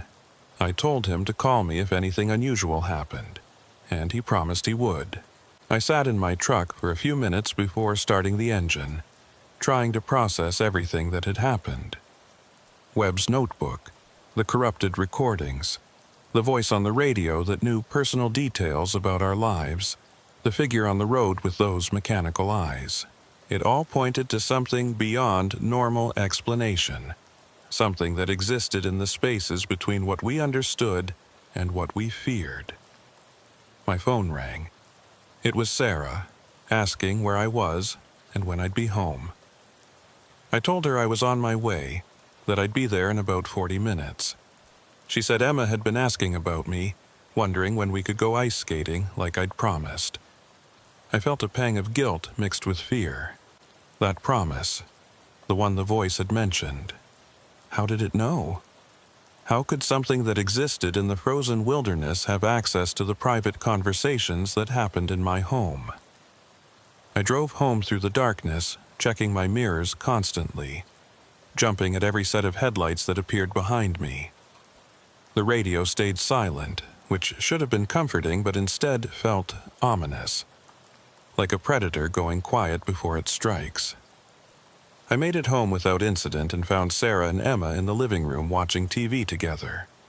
Everything was normal, peaceful, exactly as it should be. I kissed them both and tried to push down the fear that was churning in my stomach. I wanted to tell Sarah what was happening, to warn her that something was wrong, but I couldn't find the words. What was I supposed to say? That invisible stalkers were leaving footprints in the snow? That voices on the radio knew our family's secrets? She'd think I was losing my mind, and maybe I was. I went upstairs to shower and change, trying to wash away the feeling of being watched and followed. When I looked at myself in the mirror, I barely recognized the person staring back. There were dark circles under my eyes. My face was drawn and pale, and there was a haunted quality to my expression that reminded me of photographs I'd seen of soldiers returning from combat. This was what fear looked like when it got inside you and started eating away at everything you thought you knew. I was toweling off when I heard Emma scream. I ran downstairs in my bathrobe, my heart pounding, expecting to find an intruder or an accident. Instead, I found Emma standing at the living room window, pointing outside with a trembling hand.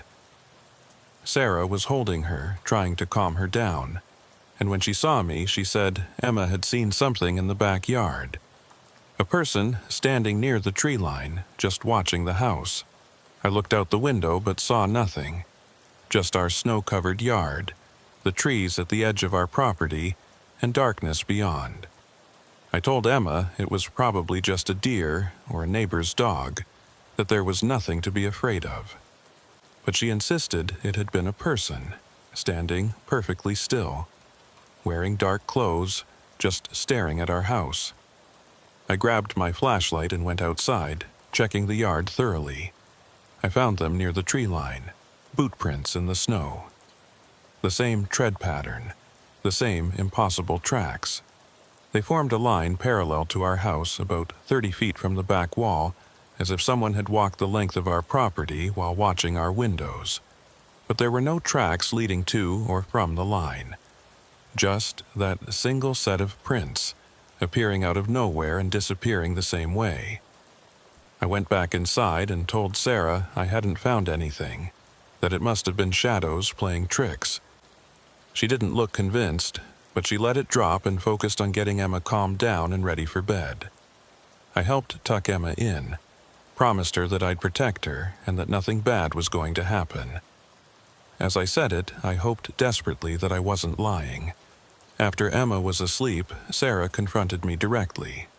She said she knew something was wrong, that I'd been acting strange ever since I'd come back from that last patrol. She asked me to tell her the truth, to trust her with whatever was bothering me.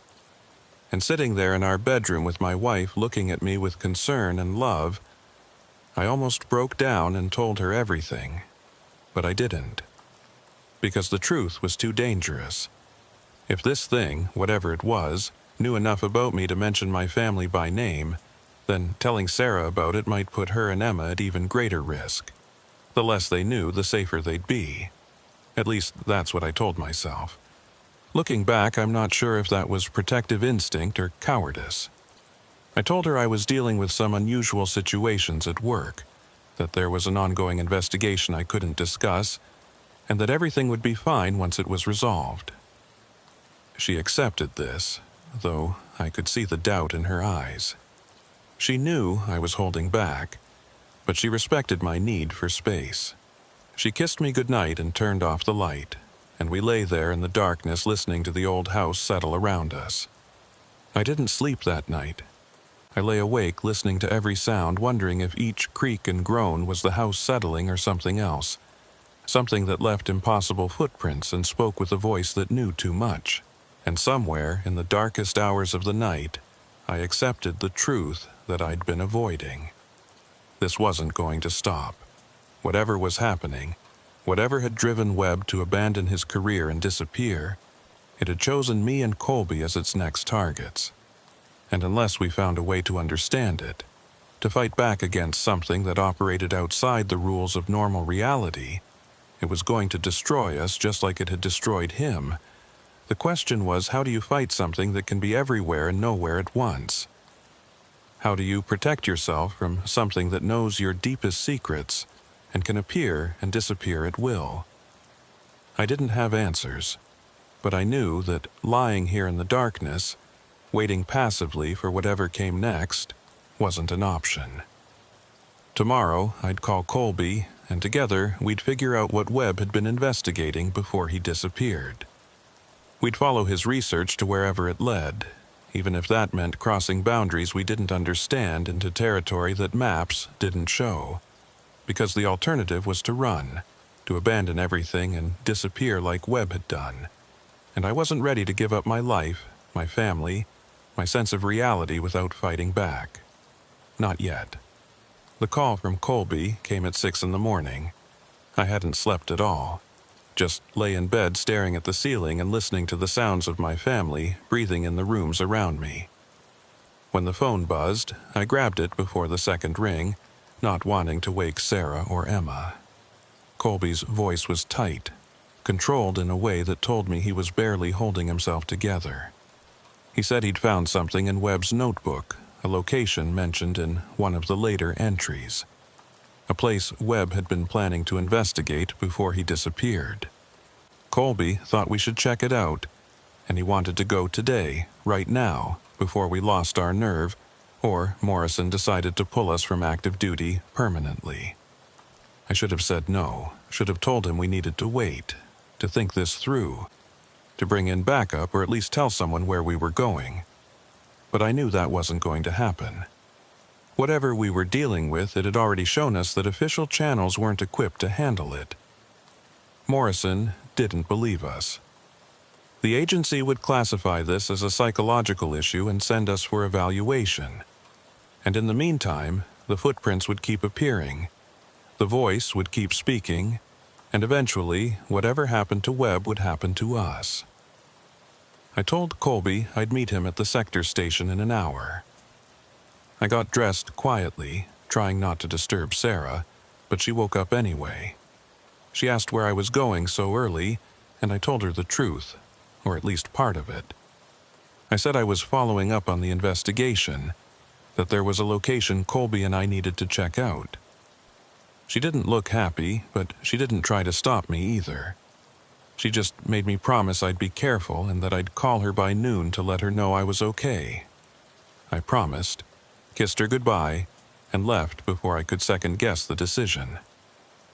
The drive to the station took me through a world that was just starting to wake up.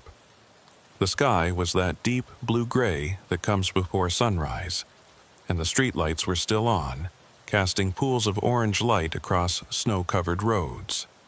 Everything looked normal, peaceful, like any other winter morning. But I couldn't shake the feeling that I was driving towards something that would fundamentally change my understanding of reality. That once I crossed this particular threshold, there would be no going back to the comfortable certainty of a world that made sense. Colby was waiting in the parking lot when I arrived, sitting in his patrol vehicle with the engine running. He'd brought copies of Webb's notebook entries, printed out and organized in chronological order. When I climbed into the passenger seat, he handed me the stack of papers and pointed to one entry in particular. It was dated 3 weeks before Webb's disappearance, written in handwriting that was starting to show signs of stress but was still mostly legible. The entry described a location about 40 miles north of our sector, deep in the wilderness area that straddled the border.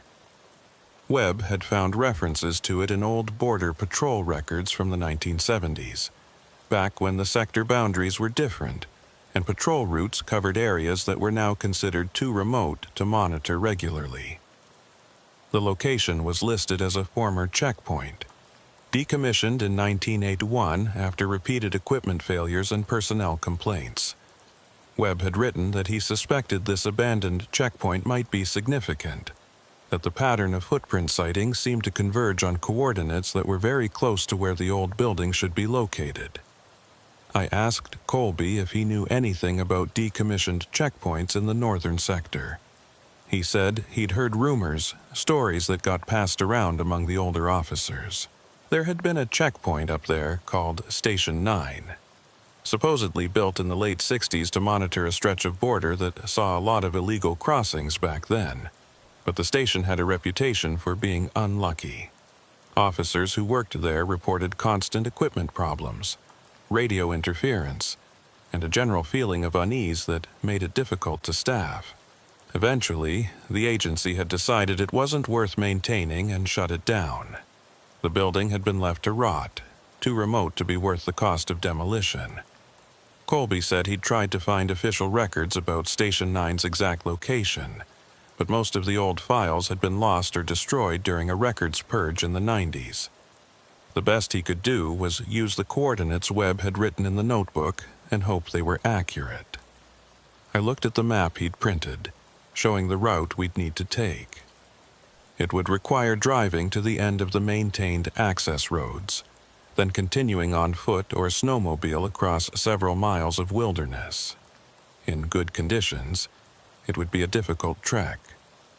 In winter, with deep snow and sub-zero temperatures, it would be borderline suicidal. I asked Colby if he really thought this was a good idea. He looked at me with eyes that had dark circles underneath them, eyes that belonged to someone who hadn't slept in days, and he said he didn't know. But he knew he couldn't keep living like this, looking over his shoulder, jumping at shadows, waiting for footprints to appear in his yard or that voice to come through his radio again. If there was a chance that Station 9 held answers, then he had to take it, even if it meant walking into the same trap that had caught Webb. I understood exactly what he meant because I felt the same way. So I told him I was in, and we started driving north. The route took us along progressively more remote roads, past scattered farms and hunting camps, through forests of pine and birch that grew thicker and darker the farther we traveled. We passed the last official checkpoint about 20 miles out, waving to the officer on duty who probably thought we were just doing a routine sector patrol. Beyond that point, we were truly isolated, driving through territory that saw maybe one vehicle a week during summer and virtually none during winter. We reached the end of the maintained road about 2 hours after leaving the station. From here, we'd have to continue on foot. Colby had brought snowshoes and emergency gear, and we spent a few minutes getting organized before setting out. The temperature was -30, and the wind was picking up, creating conditions that would become genuinely dangerous if we stayed out too long. I set a timer on my phone for 3 hours. If we hadn't found Station 9 by then, we'd have to turn back whether we wanted to or not. The trek through the wilderness was brutal. The snow was waist-deep in places, and even with snowshoes we had to fight for every step. The forest around us was absolutely silent except for the sound of our breathing and the crunch of snow under our feet. No birds, no animal sounds, nothing that suggested life existed in this frozen landscape. It felt like walking through a photograph, everything static and cold and waiting. We'd been hiking for about 90 minutes when Colby stopped and pointed ahead. Through the trees, barely visible against the snow, I could see a structure. It was small, maybe the size of a single car garage, built low to the ground with walls that had once been white, but were now stained with decades of weather and neglect. The roof had partially collapsed, and one wall was missing entirely, exposing the dark interior to the elements. But there was no question that this was man-made. A building that had been constructed with purpose and then abandoned to the wilderness. We approached carefully, watching for any sign of recent activity. The snow around the building was undisturbed, except for some animal tracks, probably fox or coyote. The door was hanging off its hinges, and when we looked inside, we found exactly what you'd expect from an abandoned checkpoint. Broken furniture, rusted filing cabinets, scattered papers that had been reduced to pulp by moisture and time. Everything was covered in a thick layer of ice and snow that had blown in through the collapsed roof. But there was something else. On one wall, barely visible under a coating of frost, someone had written something in what looked like marker or spray paint. The letters were large, maybe 6 inches tall, and they formed a single sentence that made my stomach tighten with recognition. "They're always late. Webb had been here." This was the same phrase that appeared over and over in his notebook, the obsessive repetition that marked his descent into whatever had ultimately driven him away. I looked at Colby and saw my own fear reflected in his face. We were following in Webb's footsteps, literally walking the same path he'd taken before he disappeared. I was about to suggest we document what we'd found and leave when I noticed something odd about the floor. Most of it was covered in debris and collapsed roofing material, but in one corner there was a clear space, almost like someone had swept it clean. And in the center of that clear space, pressed into a thin layer of ice, was a boot print. The same tread pattern we'd been seeing, the same impossible tracks, but this one was different. It was oriented pointing down, as if someone had been standing on the ceiling when they made it. Colby saw it too and immediately started checking the ceiling, shining his flashlight across the exposed beams and collapsed sections. At first, I didn't see anything unusual, just rot and damage and ice, but then my light caught something that shouldn't have been there. Another boot print, this one pressed into the underside of one of the support beams as if someone had walked across the ceiling like it was the floor. And next to it, another print and another, forming a trail that led from one end of the building to the other. I felt my sense of reality starting to bend under the weight of what I was seeing. Physics didn't work that way. People couldn't walk on ceilings. Even if someone had somehow managed to get up there, the prints would have been made by someone standing upside down, not walking normally. These prints suggested that whatever had made them had experienced gravity differently, or experienced space differently, or experienced reality in a way that was fundamentally incompatible with human understanding. Colby's radio crackled to life without warning, making us both jump. The voice that came through was familiar by now, that flat, emotionless monotone that sounded almost but not quite human. "Station 9, Patrol 17, you're here, you're finally here, but you're still late. Always late. Can't cross if you're late. The border closes. The border always closes for the ones who are late." I grabbed my own radio and tried to respond, demanding to know who was transmitting and what they wanted. The only answer was static, and then that voice again, this time coming from a different direction. Not from the radio, but from somewhere outside the building. I moved to the doorway and looked out at the frozen wilderness, and that's when I saw them. Figures. At least a dozen of them standing at the edge of the clearing in a perfect circle around Station 9. They were too far away to see clearly, just dark silhouettes against the white snow, but they were unmistakably humanoid in shape. And they were all perfectly still, not moving, not reacting, just standing there watching us like statues positioned by some unseen hand. Colby joined me at the doorway and I heard him suck in his breath when he saw them. He asked if they were real, or if we were both seeing things, and I told him I didn't know anymore. Everything about the past week had been unreal, impossible, a series of events that violated every rule I'd ever learned about how the world worked. Why should this be any different? One of the figures moved. It didn't walk forward, didn't take steps like a normal person would. It just shifted position, appearing 10 feet closer to the building between one moment and the next, like a frame had been cut from a film. And then another figure did the same thing, and another, all of them closing the distance in those impossible jumps that bypass normal movement. We ran. There was no conscious decision, no discussion of options. We just turned and ran back into the forest, heading in what I hoped was the direction of our vehicles. Behind us, I could hear something following, though "hear" isn't quite the right word.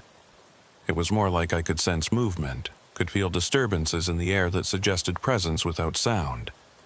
The figures were pursuing us, matching our pace, maintaining that perfect circle formation even as we fled through the trees. My lungs were burning from the cold and the exertion, and my legs felt like they were moving through molasses. The snowshoes that had been essential for traveling through deep snow now felt like anchors dragging me down. I could hear Colby gasping somewhere to my right, could hear him muttering something under his breath that might have been a prayer, or might have been curses. And beneath it all, I could still hear that voice, not from the radio now, but from the forest itself, echoing from multiple directions at once. Late, late, late. Can't cross if you're late. The border is closing. The border has always been closing. You were supposed to cross. You were supposed to reach the other side. But you're late. Always late. Just like the others. I realized then what it meant. The border wasn't just a line on a map separating Canada from the United States. It was something else. Some kind of threshold between different states of existence. And these figures, whatever they were trying to cross it. But they couldn't. Not without help. Not without someone to guide them or anchor them or whatever it was they needed. They were stuck, trapped in this liminal space, and they'd been waiting here for decades, maybe longer, trying to find a way through. Webb had figured it out. That's why he'd run. He'd understood that the footprints weren't evidence of border violations in the traditional sense. They were evidence of something trying to cross over from wherever it existed into our reality. And the reason they were always late was because the crossing window, whatever that meant, kept closing before they could complete the transition. They were trapped in an eternal loop of almost, but not quite, making it through. And now they wanted us, needed us. For what, I didn't know and didn't want to find out. We broke through the tree line and I could see our vehicles in the distance, maybe 200 yards away. The figures had stopped following, or at least I couldn't sense them anymore. We slowed to a fast walk, both of us too exhausted to maintain the full run, and covered the remaining distance as quickly as we could manage. When we reached the trucks, I looked back toward the forest and saw them standing at the edge of the trees. Still in that perfect circle formation, still watching us, still waiting for something I couldn't begin to understand. Colby and I got into our vehicles and started the engines without speaking. There were no words adequate to describe what we'd just experienced. We drove away from that place as fast as the icy roads would allow, putting distance between ourselves and Station 9, between ourselves and those waiting figures, between ourselves and whatever truth Webb had discovered before he decided that running was the only sane option. We made it back to the main sector station just after noon. Morrison was there, and when he saw us, he immediately knew something was wrong. We must have looked like disaster survivors, pale and shaking and unable to make eye contact. He brought us into his office and demanded an explanation, and this time I told him everything. Every detail, every impossible thing we'd witnessed, holding nothing back because I was past the point of caring whether he believed us or thought we were insane. To my surprise, Morrison didn't dismiss us. He listened to the entire account, his expression growing more troubled as we described Station 9 and the figures and that voice repeating its endless message about being late. When we finished, he was quiet for a long moment, and then he said something I didn't expect. Webb tried to tell me too, right before he left. I thought he was having a breakdown. I suggested he take leave, get some counseling.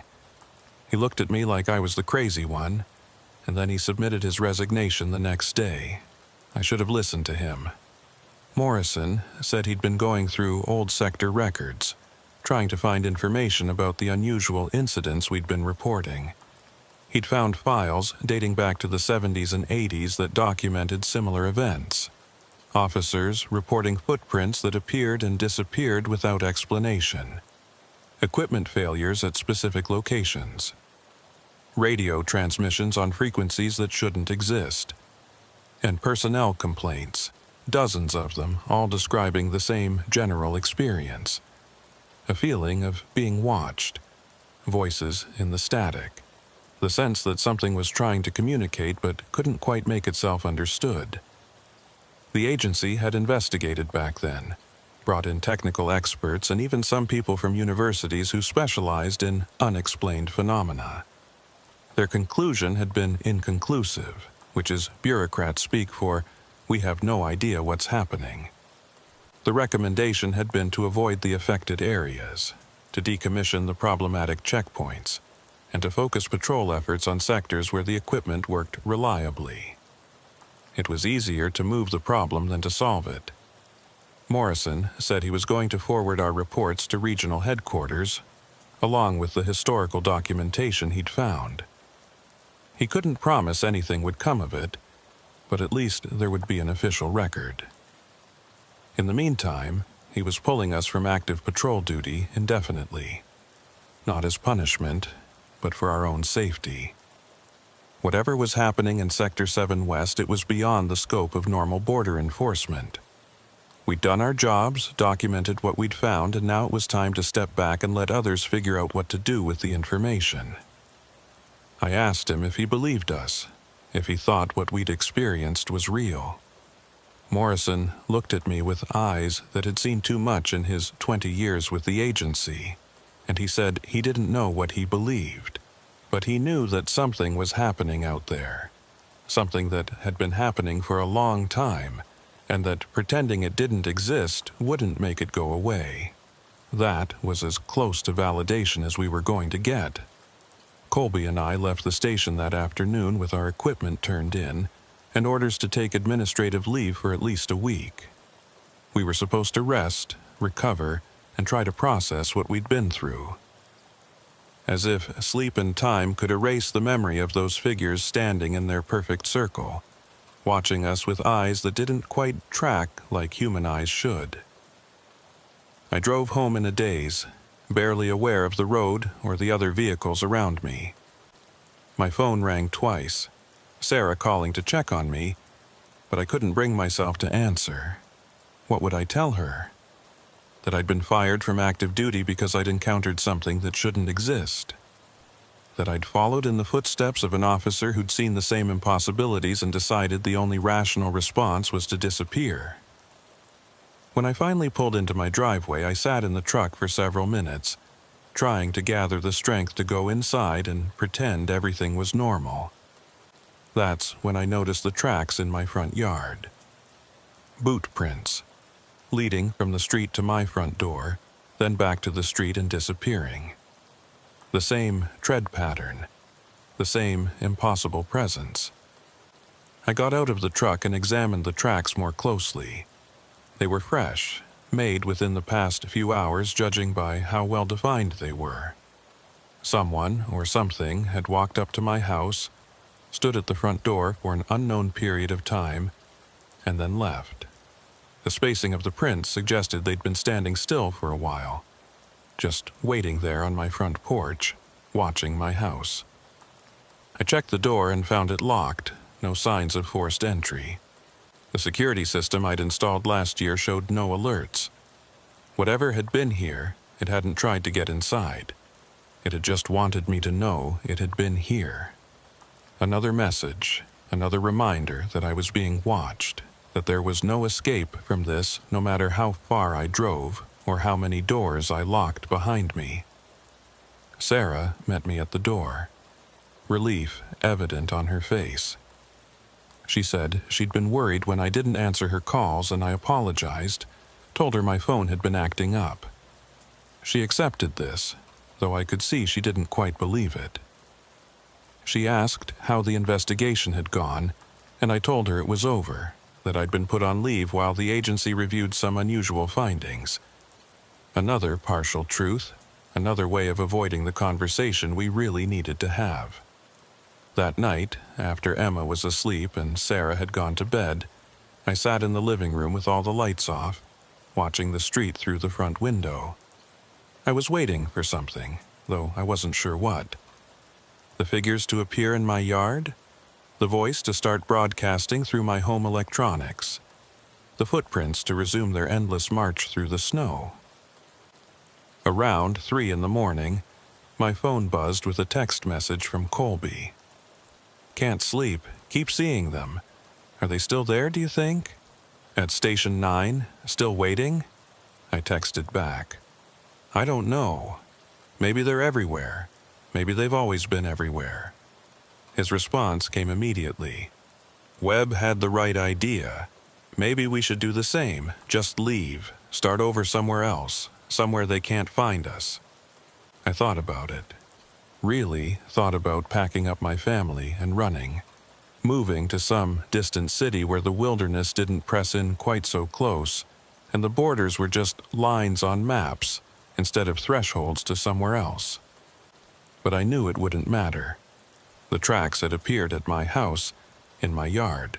They knew where I lived.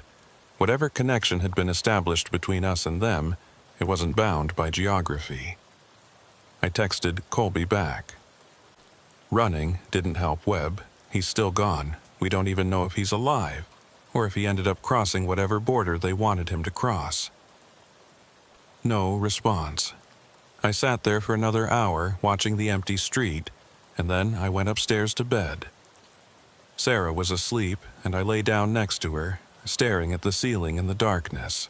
Tomorrow, I'd have to figure out what came next.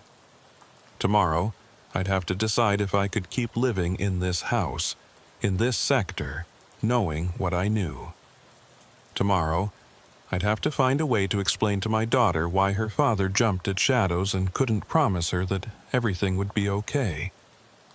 But tonight, I just lay there listening to my family breathe, treasuring the sound of ordinary human life, and trying not to think about the figures standing in the forest. Still waiting. Still trying to cross. Still repeating their endless message about being late. I must have dozed off eventually because I woke to the sound of my phone alarm at 7 a.m. Sarah was already up. I could hear her downstairs making breakfast. Everything was normal. Another day beginning like any other. Except that when I looked out of the bedroom window, I saw new tracks in the snow.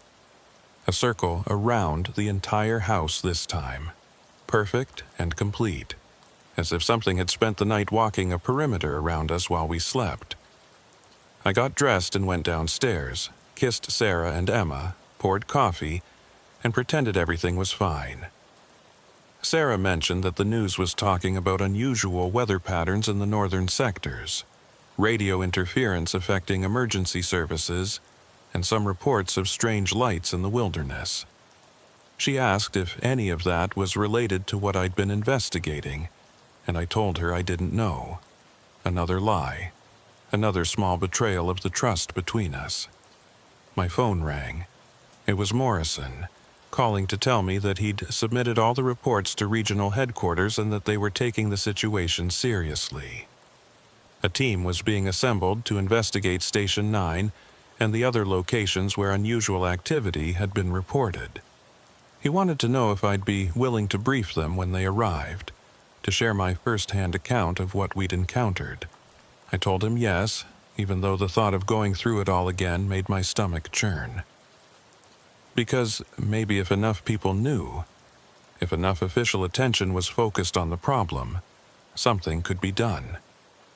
Maybe whatever was happening could be contained or understood, or at least acknowledged as real. Morrison thanked me and said he'd be in touch. After I hung up, I stood at the kitchen window drinking my coffee and watching the snow fall in the yard outside. Light flakes drifting down in the still morning air, covering the tracks that circled my house, erasing the evidence until the next time they appeared, because they would appear again. I knew that with absolute certainty. The figures were still out there, still trying to cross, still searching for whatever it was they needed to complete their impossible journey. And for reasons I didn't understand, they'd decided that I was part of that equation. Me and Colby, and who knows how many others who'd seen the tracks and heard the voice and tried to investigate instead of looking away. Webb had looked away eventually, had run as far and as fast as he could, but I could still hear his final entry from the notebook echoing in my mind. I can't keep watching. It knows I'm watching. Have to leave before it's too late. Was it already too late for me? Had crossing into that clearing around Station 9, had following those tracks through the forest, had listening to that voice on the radio somehow marked me in a way that couldn't be undone. I didn't know, but I knew I couldn't run like Webb had. I had Emma and Sarah to think about. A life I'd built here that I wasn't willing to abandon without exhausting every other option first. So I'd stay. I'd cooperate with the investigation. I'd document everything and hope that someone, somewhere, had answers that made sense.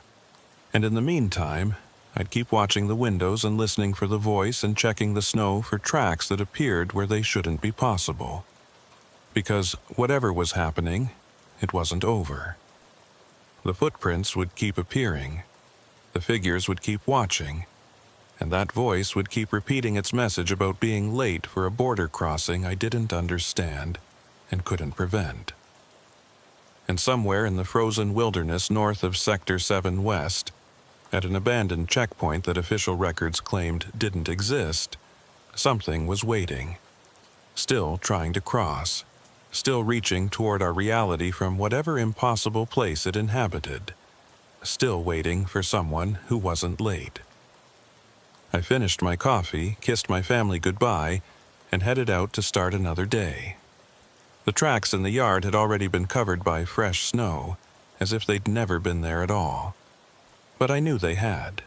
Just like I knew they'd be back. They always came back.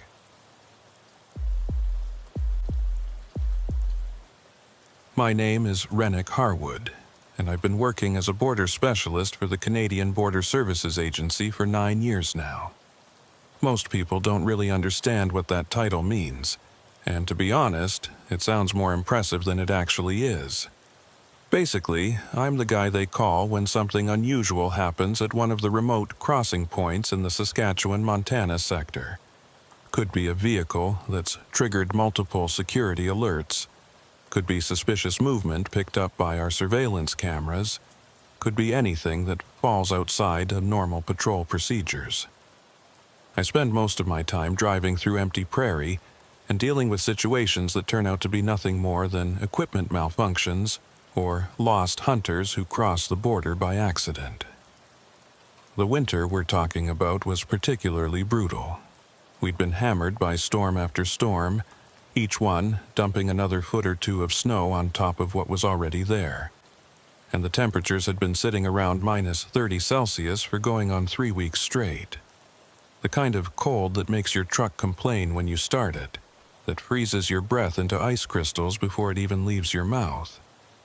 Most of the smaller crossing points in my sector had been temporarily shut down because keeping them operational in these conditions was nearly impossible, which meant the few crossings that remained open were seeing heavier traffic than usual and consequently more problems.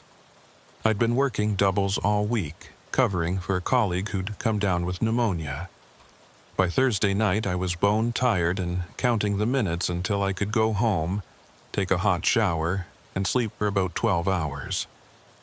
I was maybe 20 minutes from calling it when dispatch radioed with something that immediately got my attention. One of our automated monitoring stations, Camera 12, was showing unusual thermal activity about 3 miles inside Canadian territory. The signature suggested a structure giving off heat, which wouldn't normally be remarkable, except that according to our maps, there weren't supposed to be any structures in that location at all. The voice on the radio belonged to Bria Kincross, one of the senior analysts working the night shift at Regional Coordination. Bria was not the type to get excited about nothing, which made the edge of concern in her voice stand out. She told me the thermal signature had appeared suddenly about 40 minutes earlier, showing up on the monitoring system like someone had flipped a switch. One moment, there was nothing but frozen wilderness registering on infrared. The next moment, there was a clear heat source indicating a building with some kind of active heating system inside it. I asked if she was certain the equipment was functioning properly, if this could be some kind of glitch. She said she'd already run full diagnostics and everything checked out perfectly. The signature was real, and whatever was producing it was substantial enough to register clearly from 3 miles away. She wanted me to investigate before the trail went cold, and she meant that literally. Another storm system was moving in from the west, forecast to hit within the next few hours. And if I was going to check this out, it needed to be now. I should have said no. Should have told her I was exhausted and at the end of my shift, that this could wait until morning when I was fresh and could bring backup along. But something about the situation bothered me in a way I couldn't quite articulate. Buildings don't just appear in the middle of nowhere, especially not heated buildings in areas where the satellite imagery shows nothing but wilderness. I told Bria I'd take a look and asked her to keep monitoring the thermal signature while I drove out there. The route to Camera 12 took me north along one of the sector access roads, barely more than a track that maybe saw 1 vehicle a day in summer and almost none in winter. My headlights cut through darkness so complete it felt like driving through a void, illuminating nothing but snow-covered prairie that stretched away flat and featureless in every direction. The wind was picking up, driving loose snow across the road in patterns that looked like ghostly serpents racing through my headlight beams. I could see the storm clouds building on the western horizon, a solid black wall that was steadily eating the stars. I reached Camera 12 about 30 minutes after leaving the main checkpoint. The station itself was just a pole-mounted camera and sensor array surrounded by a small cleared area. I pulled up next to it and checked my laptop, bringing up the feed from the thermal imaging system. The heat signature was still there, showing up as a bright orange-red spot against the blue-purple coldness of the frozen landscape. According to the GPS coordinates, it was located roughly 2.5 miles to the northeast, theoretically accessible by what the maps showed as an old logging road that hadn't seen maintenance in probably a decade. I radioed Bria to confirm I was in position. She told me the signature hadn't changed since I started driving, still showing the same intensity and approximate size. I asked if there was any possibility this could be a group of people, maybe ice fishermen or hunters who'd set up a temporary shelter with a portable heater. She said the thermal profile didn't match that pattern. It looked more like a permanent structure with a consistent heat source, probably wood burning based on the temperature fluctuations she was observing on her end. The logging road was barely visible under the accumulated snow, but I could make out the general direction it followed through a stand of dense pine trees. I engaged four-wheel drive and started following it, moving slowly to avoid getting stuck in the deeper drifts. The trees closed in on both sides, their branches weighted down with the snow, creating a tunnel effect that made the darkness feel even more oppressive. My headlights bounced off all that whiteness, creating a glare that made it hard to see much beyond 20 or 30 feet ahead. I'd been driving maybe 10 minutes when I saw it through the trees. A cabin, small and low to the ground, with what looked like firelight flickering in a window. Smoke was rising from a stone chimney, the gray column barely visible against the night sky. My initial reaction was relief mixed with satisfaction. This was going to turn out to be exactly what it appeared to be. Just someone's hunting cabin that wasn't on our updated maps, probably being used by the owner during the season. Simple explanation, easy to resolve with a quick check to confirm they weren't engaged in any illegal border activity. But as I got closer, something about the scene started to feel wrong in ways I couldn't immediately articulate. The cabin looked old, genuinely old, with walls constructed from rough-cut logs that had weathered to a dark gray-brown that spoke of many decades of exposure to the elements. The roof was covered in snow, but I could see patches where the wooden shingles had rotted away completely. One of the window shutters was hanging at an odd angle, held on by what looked like a single rusted hinge. This wasn't an actively maintained hunting cabin. This was a structure that had been abandoned and left to the wilderness. So, why was there firelight visible through the window? Why was smoke rising from the chimney? I parked my truck about 50 yards from the cabin and sat there for a minute, studying the building and trying to decide on my approach. Normal protocol would require calling for backup before investigating an unknown structure. But given the incoming storm and the fact that backup was at least 45 minutes away even in good conditions, I decided to do a preliminary check on my own. I grabbed my heavy-duty flashlight, verified my radio was functioning, and stepped out into the brutal cold.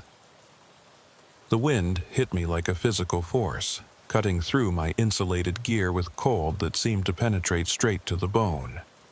I could hear it moaning through the pine trees, creating this low sound that was almost like voices murmuring just below the threshold of clear comprehension.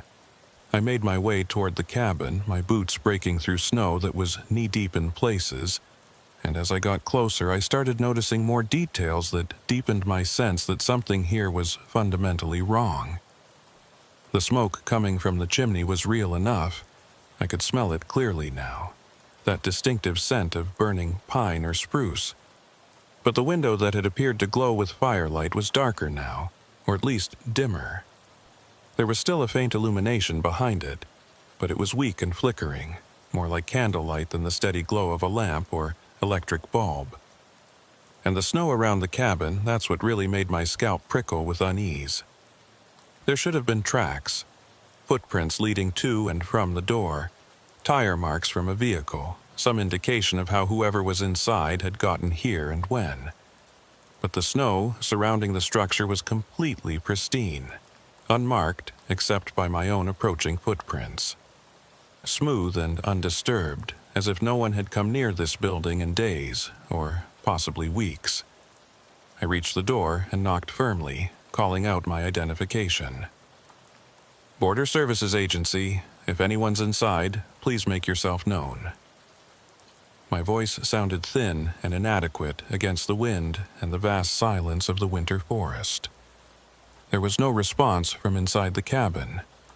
I knocked again, louder this time, and repeated my announcement.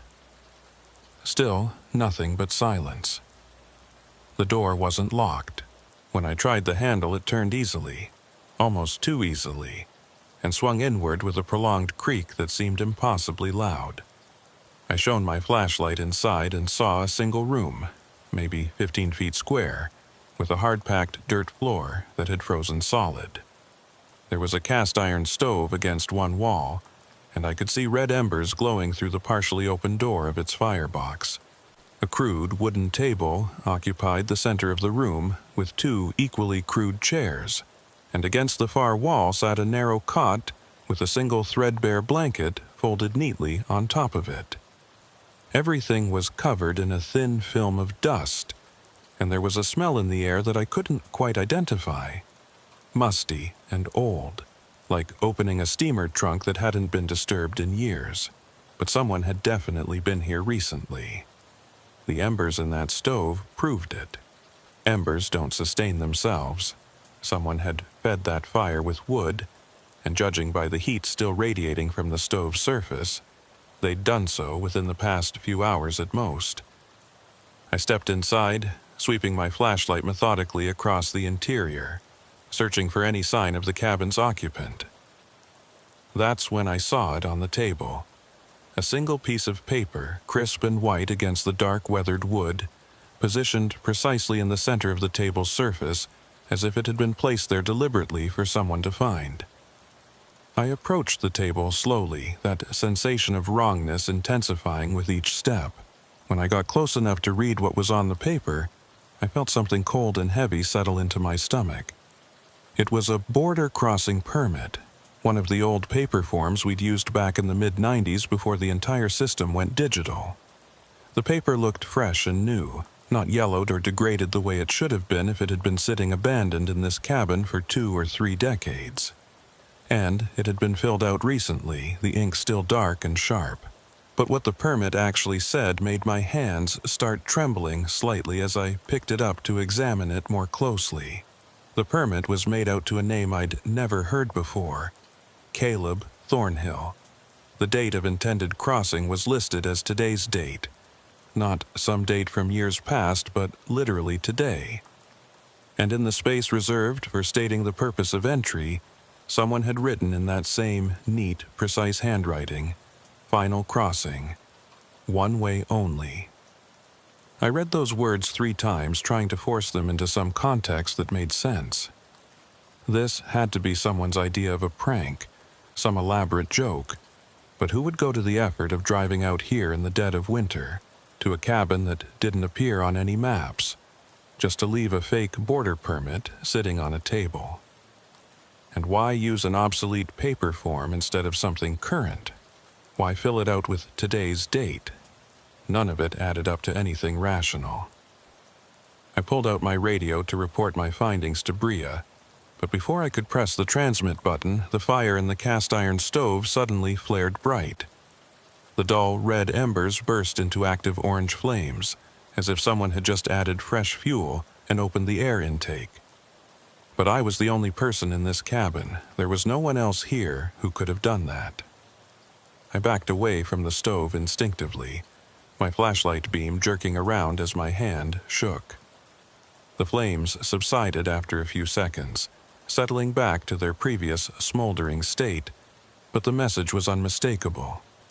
This place was reacting to my presence, responding to my investigation in ways that violated every law of physics and reason I understood. I turned toward the door, intending to get out of this cabin immediately and back to my truck where things made sense, but I froze when I saw what was carved into the wood beside the door frame. Words scratched into the logs with something sharp, probably a knife. The wood around the letters had darkened with age, suggesting this carving was old, but the message itself was clear enough to read. They always come back to sign. Even the ones who left. Even the ones who forgot. The border remembers. I got out of that cabin as fast as I could move without breaking into a full panic run. The frigid air outside hit my face like a blessing after the oppressive atmosphere inside, and I half stumbled through the snow back toward my truck, my breathing coming in harsh gasps that had nothing to do with physical exertion and everything to do with fear. I climbed into the driver's seat and immediately locked the doors, a completely irrational gesture that nonetheless made me feel marginally safer, and grabbed the radio with shaking hands. Bria answered my call immediately, asking for my status report. I tried to explain what I'd found, but the words came out jumbled and disjointed. A cabin that shouldn't exist, a fire tending itself, a border crossing permit filled out for a final crossing, and dated today. She asked me to slow down and repeat myself more clearly, and I did, forcing myself to speak coherently even though every primitive instinct in my brain was screaming at me to start the truck and drive away from this place as fast as the icy roads would permit. There was a long pause on the other end of the line after I finished describing the permit and what it said. Then Bria's voice came back, and I could hear in her tone that she was taking this seriously rather than dismissing it as stress-induced hallucination. She said she was going to contact RCMP immediately to see if they had any information about this cabin or anyone named Caleb Thornhill operating in the border region. In the meantime, my instructions were to photograph everything I'd observed and then return to the main station. Under no circumstances was I to go back into that cabin or disturb anything else. Just document what I'd found and leave. I was more than willing to follow those orders. I pulled out my phone and started taking photographs of the cabin from outside, capturing images of the structure itself, the smoke still rising from the chimney, the completely undisturbed snow surrounding it. Then I forced myself to approach the doorway one more time, not crossing the threshold, but leaning in far enough to photograph the interior. The table with its mysterious permit, the cast-iron stove with glowing embers, those disturbing words carved into the wall. Every photo I took felt like I was documenting evidence of something that shouldn't be possible, creating a record of the impossible. I was backing away from the doorway when I heard it. A sound coming from somewhere inside the cabin, from beyond the main room, even though I'd clearly seen this was a single-room structure. It sounded like footsteps, slow and deliberate, walking across wooden floorboards. But the cabin had a packed dirt floor. There was nowhere for someone to be walking that would produce that hollow wooden sound. Yet I could hear it distinctly, getting progressively closer, moving toward the door where I stood.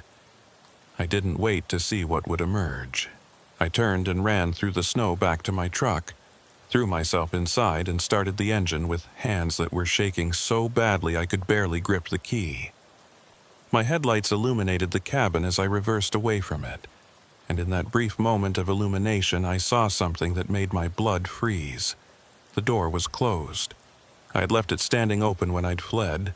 I was absolutely certain of that detail. But now it was shut tight, as if someone inside had calmly pushed it closed after my departure. I drove back down that logging road considerably faster than was safe, the truck sliding on patches of ice and crashing through drifts that scraped loudly against the undercarriage. I didn't reduce speed until I reached the main access road, and even then I kept checking my rearview mirror obsessively, half expecting to see lights following me or that cabin somehow appearing closer than it physically should be. But there was nothing behind me except darkness and the first scattered flakes of the approaching storm. Heavy snow was starting to fall now, thick flakes coming down so densely they reduced visibility to maybe 40 feet. By the time I reached the main station, the storm had arrived in full force. I pulled into the parking area and sat in my truck for several minutes, trying to slow my racing heartbeat and organize the chaos of my thoughts. Whatever I'd encountered in that cabin, it existed outside the boundaries of rational explanation. The permit dated for today, the fire that burned without anyone tending it, the footsteps emanating from a room that didn't exist.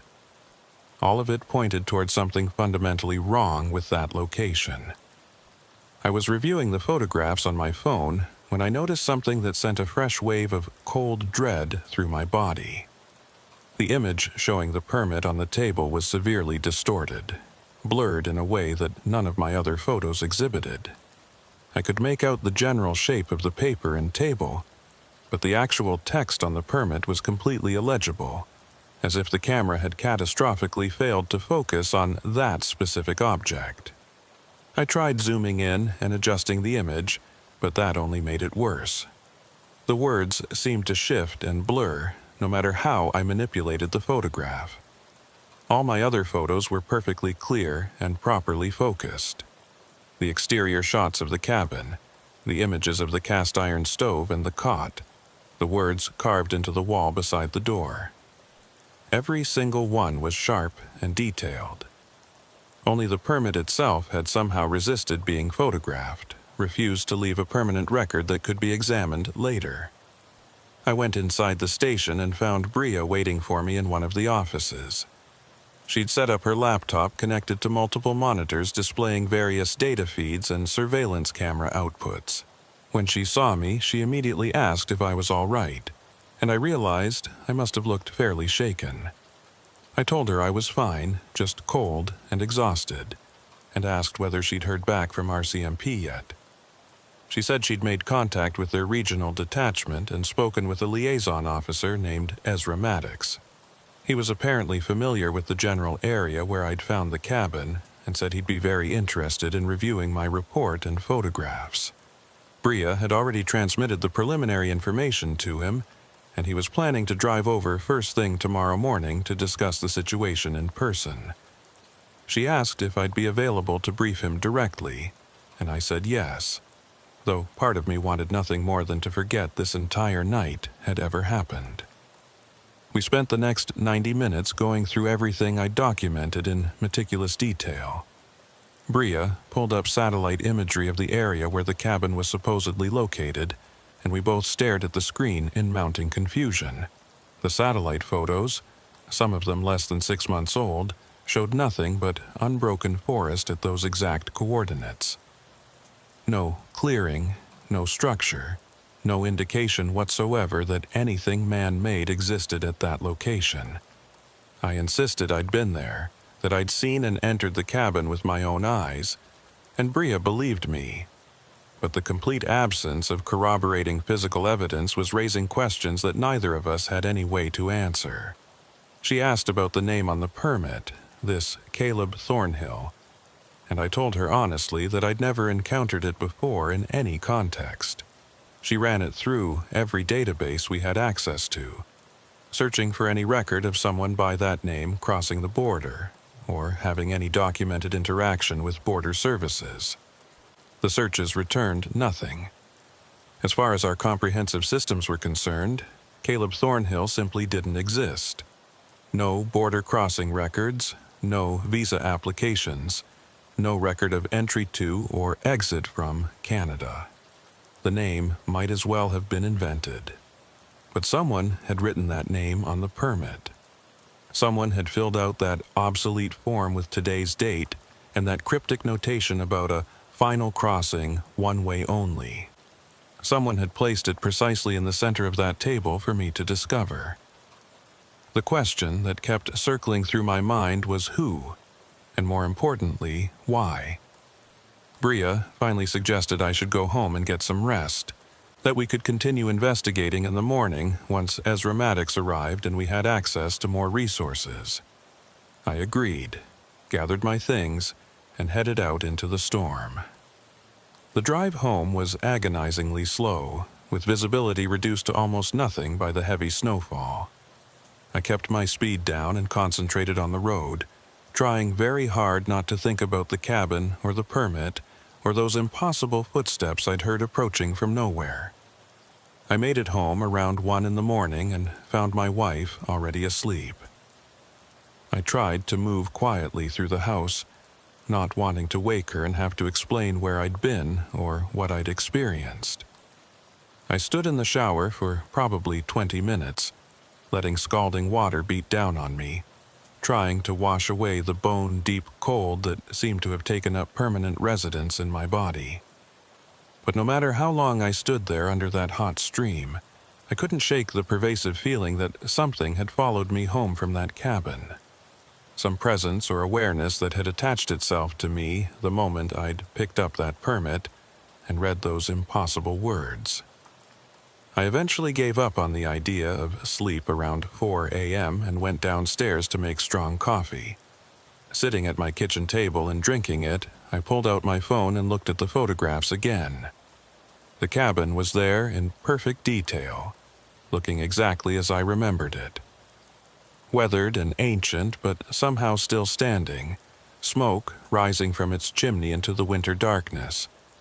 And there on the wall, clearly visible in one of my close-up shots, were those carved words that made my skin crawl. They always come back to sign, even the ones who left, even the ones who forgot. The border remembers. What border was it referring to? The international boundary between Canada and the United States was just an arbitrary line on a map, a legal fiction with no inherent meaning beyond what we collectively agreed to assign it. But those words suggested something else entirely, hinted at some other kind of boundary that people crossed without necessarily understanding what they were doing or what it meant. And this final crossing mentioned on the permit, what did that imply? A crossing that could only be made once? A journey from which there was no return? I had no answers to any of these questions, but I knew with absolute certainty that I wouldn't be able to rest until I found them.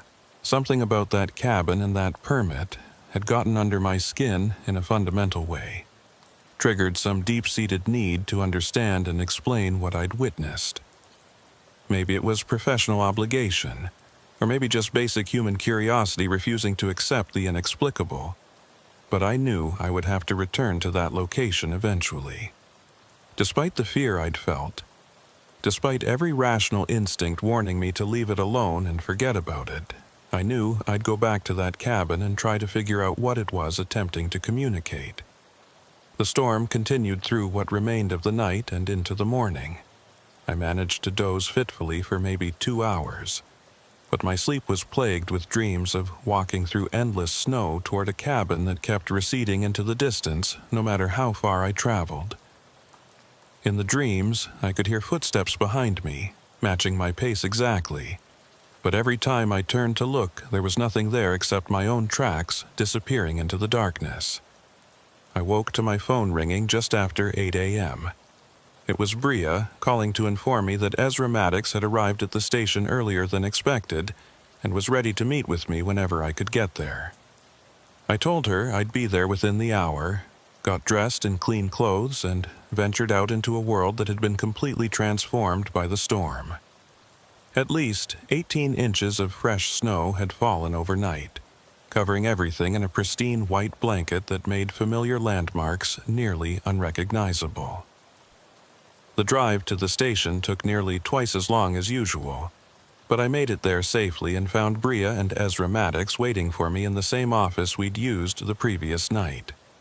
Ezra was a solidly built man, probably in his early 50s, with a face weathered by years of outdoor work in harsh conditions. He shook my hand with a firm grip and thanked me for taking the time to brief him on what I'd encountered. I walked him through the entire sequence of events in chronological order, from the initial thermal alert to my discovery of the cabin and the mysterious permit inside it. He listened attentively without interrupting, his expression remaining neutral, but I could see sharp intelligence in his eyes that told me he was carefully processing every detail I shared. When I finished my account, he asked to see the photographs, and I pulled them up on my phone and handed it to him. He spent several minutes scrolling through the images methodically, zooming in on specific details, and his expression grew progressively more troubled as he examined each photo. When he reached the severely blurred image of the permit on the table, he stopped and stared at it for an extended period. Then he handed my phone back to me and said something that made the hair on my arms stand up. I've encountered this phenomenon before.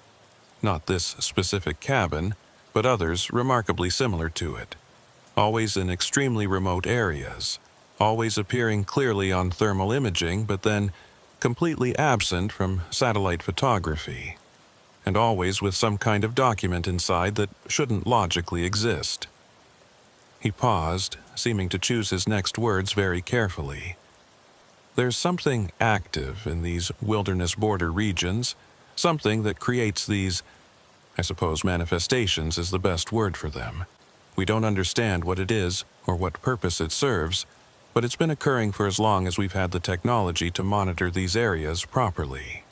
Bria asked him to clarify what he meant by manifestations, and Ezra explained that over the past 15 years or so, RCMP had compiled numerous reports from various officers and border agents describing experiences very similar to mine.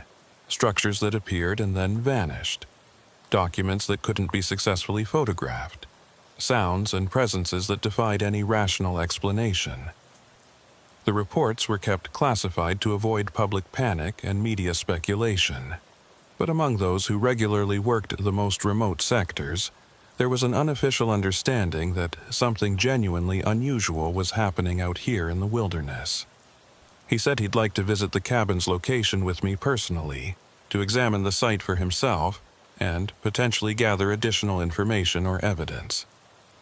The storm had passed during the early morning hours and the weather was clearing nicely, so if I was willing to guide him there, we could make the trip this afternoon while conditions were good. I agreed immediately, though a significant part of my mind was insisting loudly that returning to that cabin was potentially the worst idea anyone had ever had. But I needed to understand what this was all about, needed to find some rational framework for what I'd experienced. and having Ezra present, someone who seemed to have actual experience dealing with these bizarre situations, made the prospect marginally less terrifying. We set out around 2 in the afternoon, taking Ezra's RCMP vehicle, which was considerably better equipped for deep snow navigation than my standard truck. The route was identical to the one I'd followed the previous night, proceeding north along the access road to Camera Station 12 and then turning onto that old, overgrown logging road. But when we reached the precise location where I'd found the cabin, there was absolutely nothing there. Just dense pine forest and completely undisturbed snow. No clearing, no structure, no indication whatsoever that anything man-made had ever existed at these coordinates. I got out of the vehicle and walked to the exact spot where I was absolutely certain the cabin had stood, with Ezra following close behind me. The snow here was deep and completely unmarked except by our own fresh footprints. No tracks, no disturbances, nothing. I stood there staring at the empty forest, experiencing an uncomfortable mixture of relief and intense frustration. Relief that the impossible cabin was gone and I wouldn't have to face it again. Frustration that I had no tangible physical proof of what I'd experienced beyond those photographs. It was as if the whole encounter had been an elaborate hallucination. Except I had those images on my phone, and the vivid memory of that permit with its disturbing message. Ezra suggested we install some monitoring equipment in this immediate area, motion-activated cameras and thermal sensors that might capture useful evidence if the cabin manifested again. We spent the next several hours positioning and calibrating the gear, setting it up to comprehensively cover the coordinates where I'd found the structure. If anything appeared at this location again, we would have a detailed record of it. As we were finishing up and preparing to leave, Ezra mentioned the name from the permit, Caleb Thornhill. He said it sounded vaguely familiar to him, like he might have encountered it before in some context, but he couldn't recall where or when. He promised to thoroughly search RCMP historical records when he returned to his detachment, to see if there was any documented connection to that name in this region or any of the surrounding areas. We drove back to the station mostly in silence, both of us absorbed in our own thoughts about what all of this might mean. Before Ezra departed, he gave me his direct phone number and emphasized that I should call him immediately if I encountered anything else unusual or anomalous. He said these manifestations, or whatever they actually were, tended to be persistent once they'd made initial contact. Once you'd witnessed one, you became statistically much more likely to witness others. It was as if being exposed to the impossible somehow marked you, made you perceptible to whatever forces or intelligences were operating out here in the remote wilderness. I drove home that evening feeling somewhat better than I had the previous night. At least I wasn't completely alone in dealing with this anymore. At least there were other people who'd experienced similar phenomena and could validate that I wasn't simply losing my grip on reality. But as I pulled into my driveway and killed the engine, I saw something that made all that fragile reassurance evaporate instantly. There on my front porch, weighted down with a smooth river rock so it wouldn't blow away, was a piece of paper. I knew exactly what it was before I even climbed out of the truck. Another border crossing permit, another obsolete form that shouldn't exist anywhere. And when I walked up to the porch and picked it up with hands that were suddenly shaking, my worst fears were confirmed. This permit was made out to my own name, Rennick Harwood. The date listed was tomorrow's date. And in the space for stating purpose of entry, written in that same impossibly neat and precise handwriting, were those same 5 words that had haunted my thoughts since the previous night. Final crossing. One way only. I stood on my porch holding that paper, feeling the winter cold seep into my bones, and for the first time in my adult life I experienced genuine existential terror. This wasn't just about investigating anomalous phenomena anymore. This was personal. This was directed specifically at me. Whatever was creating these manifestations, whatever intelligence or force was behind the cabin and the permits, it knew who I was. It knew my name. And it had delivered a message directly to my home, to the threshold between my private life and the wider world. I went inside and immediately called Ezra. When he answered, I could hear the concern in his voice even before I explained why I was calling. I described finding the permit on my porch, the fact that it was made out to my name with tomorrow's date. There was a long silence on his end, and then he said something that made my stomach drop even further. "Rennick, I need you to listen to me very carefully. If a permit appears with your name on it, you need to understand that as an active warning. Whatever this phenomenon is, it's identified you as significant in some way. The date on that permit, tomorrow, that's not a prediction or a threat. It's more like an invitation, or possibly a deadline." He paused, and I could hear him taking a deep breath. "I'm going to drive back out there tonight. I want you to stay in your house, keep your doors locked, and under no circumstances should you go anywhere near that cabin location. Do you understand me?" I told him I understood, but I'm not sure I really did. An invitation to what? A deadline for what purpose? None of this made any rational sense, but at this point I'd moved far beyond expecting things to make sense. I just wanted this to stop. Wanted to wake up and find out this had all been an elaborate stress dream, brought on by too many double shifts and not enough sleep. My wife came home about an hour later and immediately noticed something was wrong. I'd never been good at hiding my emotions from her, and apparently I looked as disturbed as I felt. She asked what had happened, and for the first time I told her the truth. All of it. The cabin that appeared and disappeared, the permits with their cryptic messages, the fact that one had now shown up with my name on it, dated for tomorrow. I expected her to think I was having some kind of breakdown, but instead she just listened quietly and then held my hand across the kitchen table. She said she believed me, that she could see in my eyes that what I was describing was real, at least real in my experience of it. She asked what I was going to do, and I told her honestly that I didn't know. Ezra had warned me to stay away from the cabin location, to stay home and safe. But part of me, the part that had become a border specialist because I couldn't leave mysteries unsolved, that part was insisting I needed to go back. That whatever this was, it wouldn't stop until I confronted it directly. We talked for hours, discussing options and possibilities.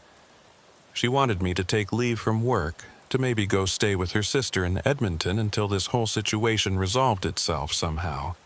I considered it seriously, but something told me that running wouldn't help.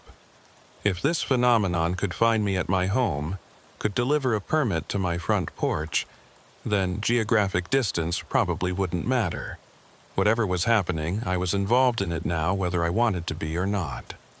I managed to sleep a few hours that night, though my dreams were fragmented and disturbing. I kept seeing that cabin, kept walking toward it through endless snow, kept finding permits with my name written in that precise handwriting. And in the dreams, there was always someone or something just out of sight, watching me, waiting for something I couldn't identify. I woke just before dawn to find my phone buzzing with an incoming call. It was Ezra, and his voice was tight with urgency. He said the monitoring equipment we'd installed near the cabin location had triggered during the night. The thermal sensors had detected a heat signature, and the motion-activated cameras had captured footage. He was at the station now reviewing it, and he needed me to come look at what they'd recorded. I told him I'd be there in 30 minutes, got dressed quickly, and left before my wife woke up. I didn't want her to worry more than she already was, didn't want her to try to stop me from going. The roads were clear, and I made good time, arriving at the station just as the sun was starting to rise and paint the eastern sky in shades of orange and pink. Ezra had everything set up on the main monitors in the operations room. He started the footage without preamble, and what I saw made my mouth go dry. The cameras had captured the cabin appearing, but not the way a normal building would appear. It didn't fade in gradually or materialize slowly. One frame showed empty forest, and the next frame showed the cabin fully present, as if someone had simply edited it into the scene. Smoke was rising from the chimney, and the same faint glow was visible through the window. The footage ran for about 40 minutes, showing the cabin sitting there in the darkness, completely static. Then, at timestamp 0347, something changed. The door opened. Not quickly, not violently, just a slow, steady opening as if someone inside was deliberately inviting observation. The camera angle didn't allow us to see what was inside, but we could see light spilling out from the doorway, brighter than the faint glow from the window. The door stayed open for approximately 30 seconds. Then it closed with the same deliberate slowness, and exactly 2 minutes later, the cabin simply vanished. Same as its appearance, there was no gradual fading. One frame showed it present, the next frame showed empty forest, as if it had never been there at all.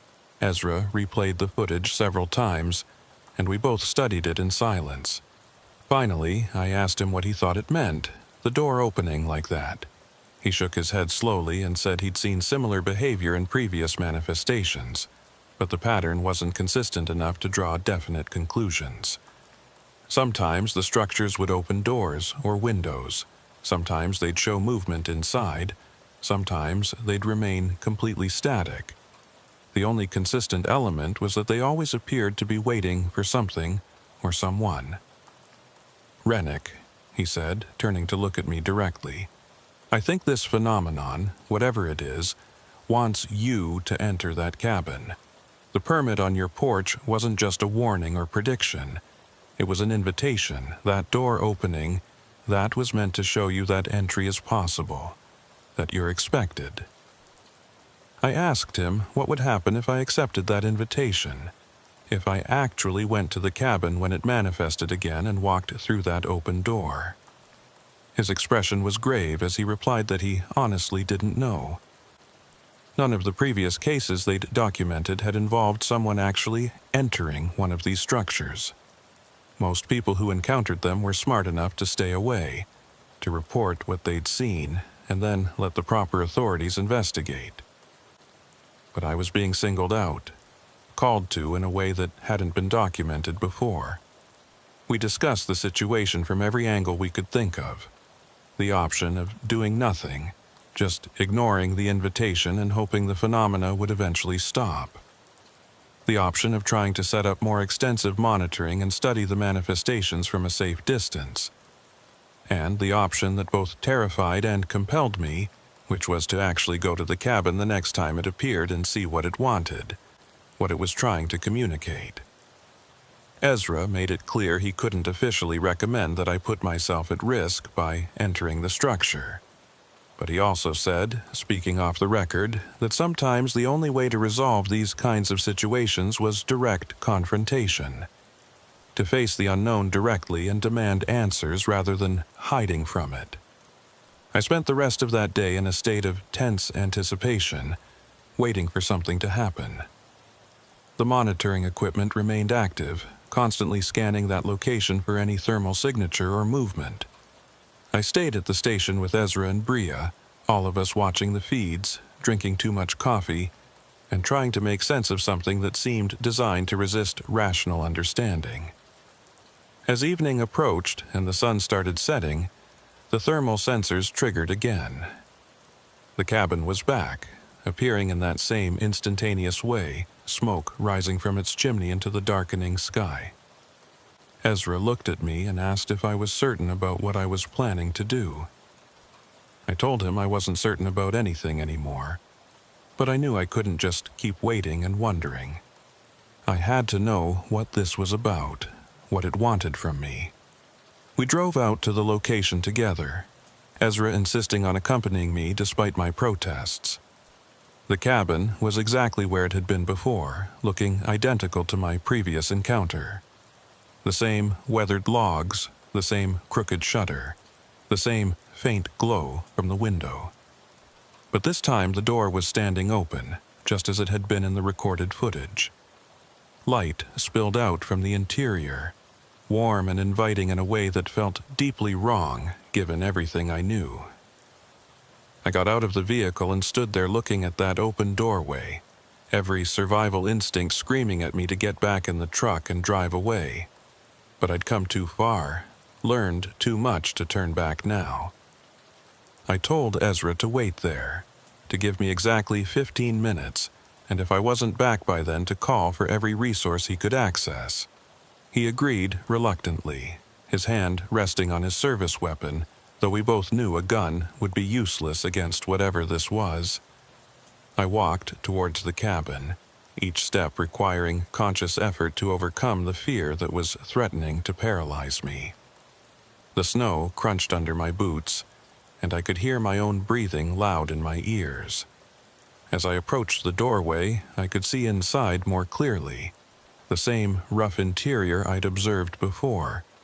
The table with its single chair, the wood stove radiating heat. And there on the table, I could see another permit waiting. I stepped across the threshold and entered the cabin. The door didn't slam shut behind me like I'd half expected. It remained open, allowing cold air to flow in from outside.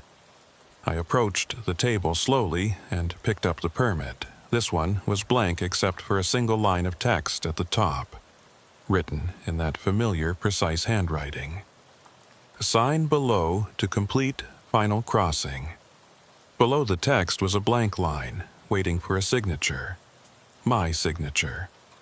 And suddenly I understood what this was all about, what the cabin represented, and what the permits meant. This wasn't about border crossing in any literal geographical sense. This was about boundaries between different states of existence, between what we know and what we can only imagine exists beyond the limits of our understanding. The final crossing wasn't about crossing from one country to another. It was about crossing from life into whatever comes after, from the material world into something else entirely. And these cabins, these manifestations, they were way stations on that journey. Places where the boundary grew thin enough that those who were called could choose to cross over. But why me? Why had I been selected for this invitation? I looked around the cabin's interior searching for answers and noticed something I'd missed before. The wall opposite the door, the one I hadn't examined closely during my first visit, had more carved text, words and phrases in multiple languages, some I recognized and others I didn't. The debt is paid. Finally home. The searching ends. No more winter. They were messages from previous visitors, people who'd accepted the invitation and crossed over. And I noticed with a chill that some of the carvings included dates spanning back over a century. This cabin, or something like it, had been appearing in this wilderness for longer than Canada and the United States had even existed as nations. I heard Ezra calling my name from outside, urgency in his voice. My 15 minutes were almost up. I looked down at the blank permit in my hands, at that empty line waiting for my signature. Part of me wanted to sign it, wanted to find out what lay beyond that final crossing, wanted to end the fear and uncertainty and just step through whatever doorway this represented. But another part, the part still anchored to the physical world and to the life I'd built, resisted. I set the permit back down on the table unsigned and walked toward the door. As I crossed the threshold back into the cold winter night, I heard a sound behind me. Not footsteps this time, but something that might have been a sigh, might have been the wind, might have been disappointment or acceptance or something I had no frame of reference to understand. I made it back to Ezra's vehicle and climbed inside. He immediately started asking questions, wanting to know what I'd seen, what had happened inside the cabin. I told him about the blank permit, about the invitation to sign and complete the final crossing. I told him I'd chosen not to sign, that I'd walked away from whatever that crossing represented. As we watched, the cabin's door slowly closed, and then, exactly as the monitoring footage had shown, the structure simply vanished between one moment and the next, gone as completely as if it had never existed, leaving nothing but unmarked snow and silent forest. We drove back to the station in contemplative silence. Part of me felt relieved that I'd escaped from the cabin and whatever it represented, but another part felt a strange sense of loss, as if I'd been offered something rare and significant, and had turned it down out of fear or perhaps wisdom. I wasn't sure which. Over the following weeks, the monitoring equipment detected no further manifestations at that location. The cabin didn't return, and no more permits appeared on my doorstep. It was as if the phenomenon had made its offer, I'd declined, and it had moved on to find someone else who might be more receptive. Ezra told me later that this was consistent with patterns they'd observed in other cases. The manifestations seemed to seek out specific individuals, make their invitation clear, and then either claim that person or move on depending on the choice made. How they selected their targets remained a mystery, as did the ultimate nature and purpose of the final crossing itself. I returned to regular duty, but something had fundamentally changed in how I perceived my work and the wilderness regions I monitored. I understood now that the border I was tasked with protecting wasn't the only boundary that mattered out here in these remote areas.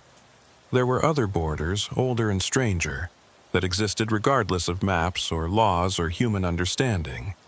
Sometimes late at night when I'm alone on patrol in the darkest hours before dawn, I think about that cabin and the choice I made. I wonder about Caleb Thornhill, whoever he was, and whether he signed his permit and completed his final crossing. I wonder about all those names carved into the wall, all those people who chose to step across a boundary that most of us will only face once, at the very end, whether we're ready or not.